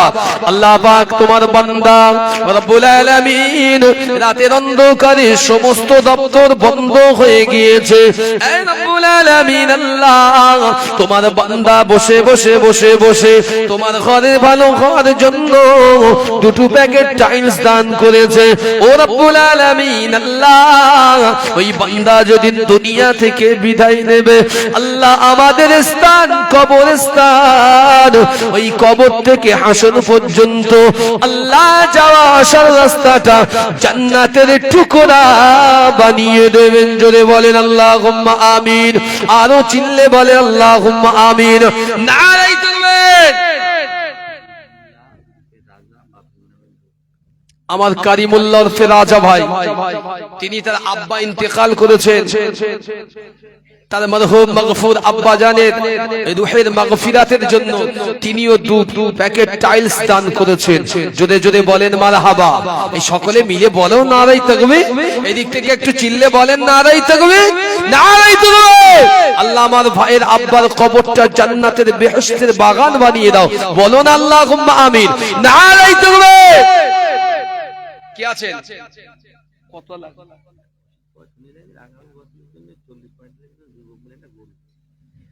আচ্ছা আমি একটা কথা বলি, হ্যাঁ এই বলবো, এ কথা বললি সর্বনাশ, বাইরের লোক তাড়াতাড়ি তাকবীর দেবে, নারায়ে তাকবীর। এ কথা যদি বলি এখান থেকে শুধু এখানকার লোক দেবে না, সেই ওখানকার লোক আমতলার লোক দেবে, আমতলার লোক দেবে। দেখেন একজন তদবির করে বুঝতে পারছেন না, আমতলায় বসে রেখে দিয়েছে রোগীরা, এখানতে বলতে ওখানতে লাফাচ্ছে, তার মানে কি এর আসর এখানতে ওখান হচ্ছে না। দুনিয়া এই করে ইমান ধ্বংস করে। তা আপনাদের জন্য যে খুশির খবর দেবো, এই খবর সত্যি সত্যি, এখনো জেনপদির খবর নয়। আপনারা যেটা ছিনবেন মানে দাঁতে জেলিয়ে ভারতবর্ষে কাটাকাটি আর হানাহানি, জেলিয়ে শহীদ, সেই গরু মানে গরুর গোস্ত বা আস্ত গরু আমাদের প্রায় 40 জন যুবক ভাই মিলে আগামী বছর এই মাহফিলের জন্য আপনাদের মাহফিলে আপনাদের মেহমানদারির জন্য আস্ত একটা গরু দেবে বলে ওয়াদা করেছেন। একটু তাকবীরটা আস্তে দেন দিন, নারায়ে তাকবীর। একটু আস্তে করেন, নারায়ে তাকবীর, নারায়ে তাকবীর। এই সকলে মিলে বলেন নারায়ে তাকবীর, নারায়ে তাকবীর। আল্লাহ আমার ভাইয়েরা 40 জন বা 42 জন মিলে যারা দান করার জন্য বলেছে আস্ত একটা গরু, আল্লাহ তুমি আমার ভাইদেরকে কবুল করে নাও, জোরে বলে আল্লাহুম্মা আমিন। আল্লাহ আমার ভাইয়েরা তোমার নবীর মজলিসে, তোমার নিজের মজলিসে আল্লাহ তারা মানুষের মেহমানদারি করার জন্য ও রব্বুল আলামিন আল্লাহ একটা আস্ত গরু দেবে। আল্লাহ পাক যারা এই দান দেওয়ার প্রতিশ্রুতি দিলেন আল্লাহ আজ থেকে নিয়ে এই প্রতিশ্রুতি পূরণ হওয়া পর্যন্ত আল্লাহ তাদের দেওয়ার মতো তুমি হালাল উত্তম জারিয়া তাদের বানিয়ে দাও, জোরে বলে আল্লাহুম্মা আমিন। নারায়ে তাকবীর। এবার অন্তত মন খুলে বলে গরু হয়ে গেছে কিন্তু ছেঁড়াছেড়ির কাজ হয়েছে। অন্তত আপনারা যে জায়গায় যাবেন রমজান মাসে সবচাইতে মুসল্লির ভিড় হয় না, হয় না? এই কথা বুঝবে, হয় না, হয় না? আরো হয় কখন? তারাবির সময় যদি একটু কমে যায় ও অসুবিধা নেই, কেউ একটু বিড়ি খাতে যায়, কেউ একটু চা খেতে দোকানে নাম করে গিয়ে ওখানে বসে রয়েছে। কেন? ওই ইমাম সাহেব খতম তাদের পড়ায় তো একটু লেট হয়। আবার কেউ আবার খেলা দেখে, খুব ভক্ত লোক তো, হুজুর বড্ড লেট হয়ে যায় না, 1-1.5 পারা করে পড়া, তাই একটু আমি প্রতিদিন তো পড়ি। চাচা ওইখানে কেন? তাহলে প্রতিদিন পড়ি, আজকে শরীরটা ভালো না তো, তাই সেই মোড়ের মাথায় 4 দোকানে গিয়ে ভিড় চেনতেছে, শরীরটা খুব ভালো না বাবা, জানে আর বলে। তো যাক ও কথা বলি না, আপনাদের ঘরে আপনাদের ইফতারিরও প্রয়োজন আছে, অন্তত ওই জায়গায় ইফতারিও করে অনেক মানুষ মনে হয় উপরে, তো আপনাদের জায়গা আপনারা বসবেন, আল্লাহর ফারিস্তা জিবরিল আজরাইল এসে কি দিয়ে যাবে? আপনারা দেবেন না, কারা দেবে? মোদী সরকার না মমতা সরকার দেবে? কেউ দেবে না। আপনার জিনিস আপনাকেই দিতে হবে, বহন আপনার করতে হবে। ঘর যদি হয় আল্লাহর, ঘরকে বানানোর দায়িত্ব আপনাদের। ইন্নামা ইয়ামুরু মাসাজিদাল্লাহ মান আমানা বিল্লাহ বিল্লাহি ওয়াল ইয়াউমিল আখির, দায়িত্ব তাদের উপরেই তো আল্লাহ দেয় যারা আল্লাহকে বিশ্বাস করে, পরকালে বিশ্বাস করেছে ঈমানের উপরে, তাদের উপরেই আল্লাহ দায়িত্ব ন্যস্ত করেন। যদি বলেন সুবহানাল্লাহ। আপনারা বিশ্বাস করেন না পরকালে? বিশ্বাস করেন তো? বলেন না। আর কজন মাত্র বলেন। আমি আর বেশি আপনাদের ঘাটাবো না, বেশি ঘাটাবো না। আমি জানি খাওয়ার কথা বললে হয়তো উঠে যেতে, খাওয়ার ব্যাপার তো ঠিক দিয়ে দেবে। খাওয়ার কথা যেখানে আছে জাতি সেখানে, খাওয়ার কথা যেখানে আছে এ জাতি সেখানে। খাওয়ার বিষয় তো পাগলও ঠিক বোঝে, বগলে বস্তালে ঠিক যাচ্ছে। খাওয়ার কোথায় যাবি না, সারা লোক যাচ্ছে ওপারে, আমিও যাচ্ছি। আমি পাগল মানুষ, ওখানে গিয়ে বসে যাবো। তুই পাগল মানে ভালোই কথা বলতিস তো, ভালোই বলতিস তো কথা, ঠিক করে পাগল হলি। ওরে আমি কি আর পাগল? দুনিয়া আমাকে পাগল বানিয়েছে, তাই পাগল হয়ে আছি। দুনিয়া আমাকে পাগল বানিয়েছে। মোস্তানকে এমনি হয়, দুনিয়ায় কিছু আছে ফুটো ফাটা মোস্তান, আর কিছু আছে আল্লাহর মস্তান। যারা আল্লাহর ইশকে মস্তানি করে এদের মস্তানির লিমিটটা পাওয়ারটা আলাদা। আর যারা দুনিয়ার কিছু অর্জনে অ্যাচিভের জন্য মস্তানি করে, আমি ভালো খাবো, আমার বিবি বাচ্চা ভালো থাকবে, ভালো গাড়ি বাড়ি হবে, দুনিয়ার মানুষ স্যালুট দেবে, ভয় করে, মোস্তান। এই মোস্তানের নাম ফাটা মোস্তান। এই দুনিয়ায় কিছুদিন কত কোন জায়গায় পড়ে থাকবে বডি। আর আল্লাহর সঙ্গে যে মস্তানি করে, আল্লাহর ইশকে ডুবে যায়, নবীর মুশকে ডুবে যায়, এই মস্তান হচ্ছে আল্লাহর সঙ্গে এমন সম্পর্ক। এই মস্তান যেদিন দুনিয়া থেকে যাবে, আল্লাহ এর জন্য ফেরেশতারা অপেক্ষা করবে, আমার বান্দাকে নিয়ে আয় আমার দয়ার জান্নাতে। যদি বলেন সুবহানাল্লাহ।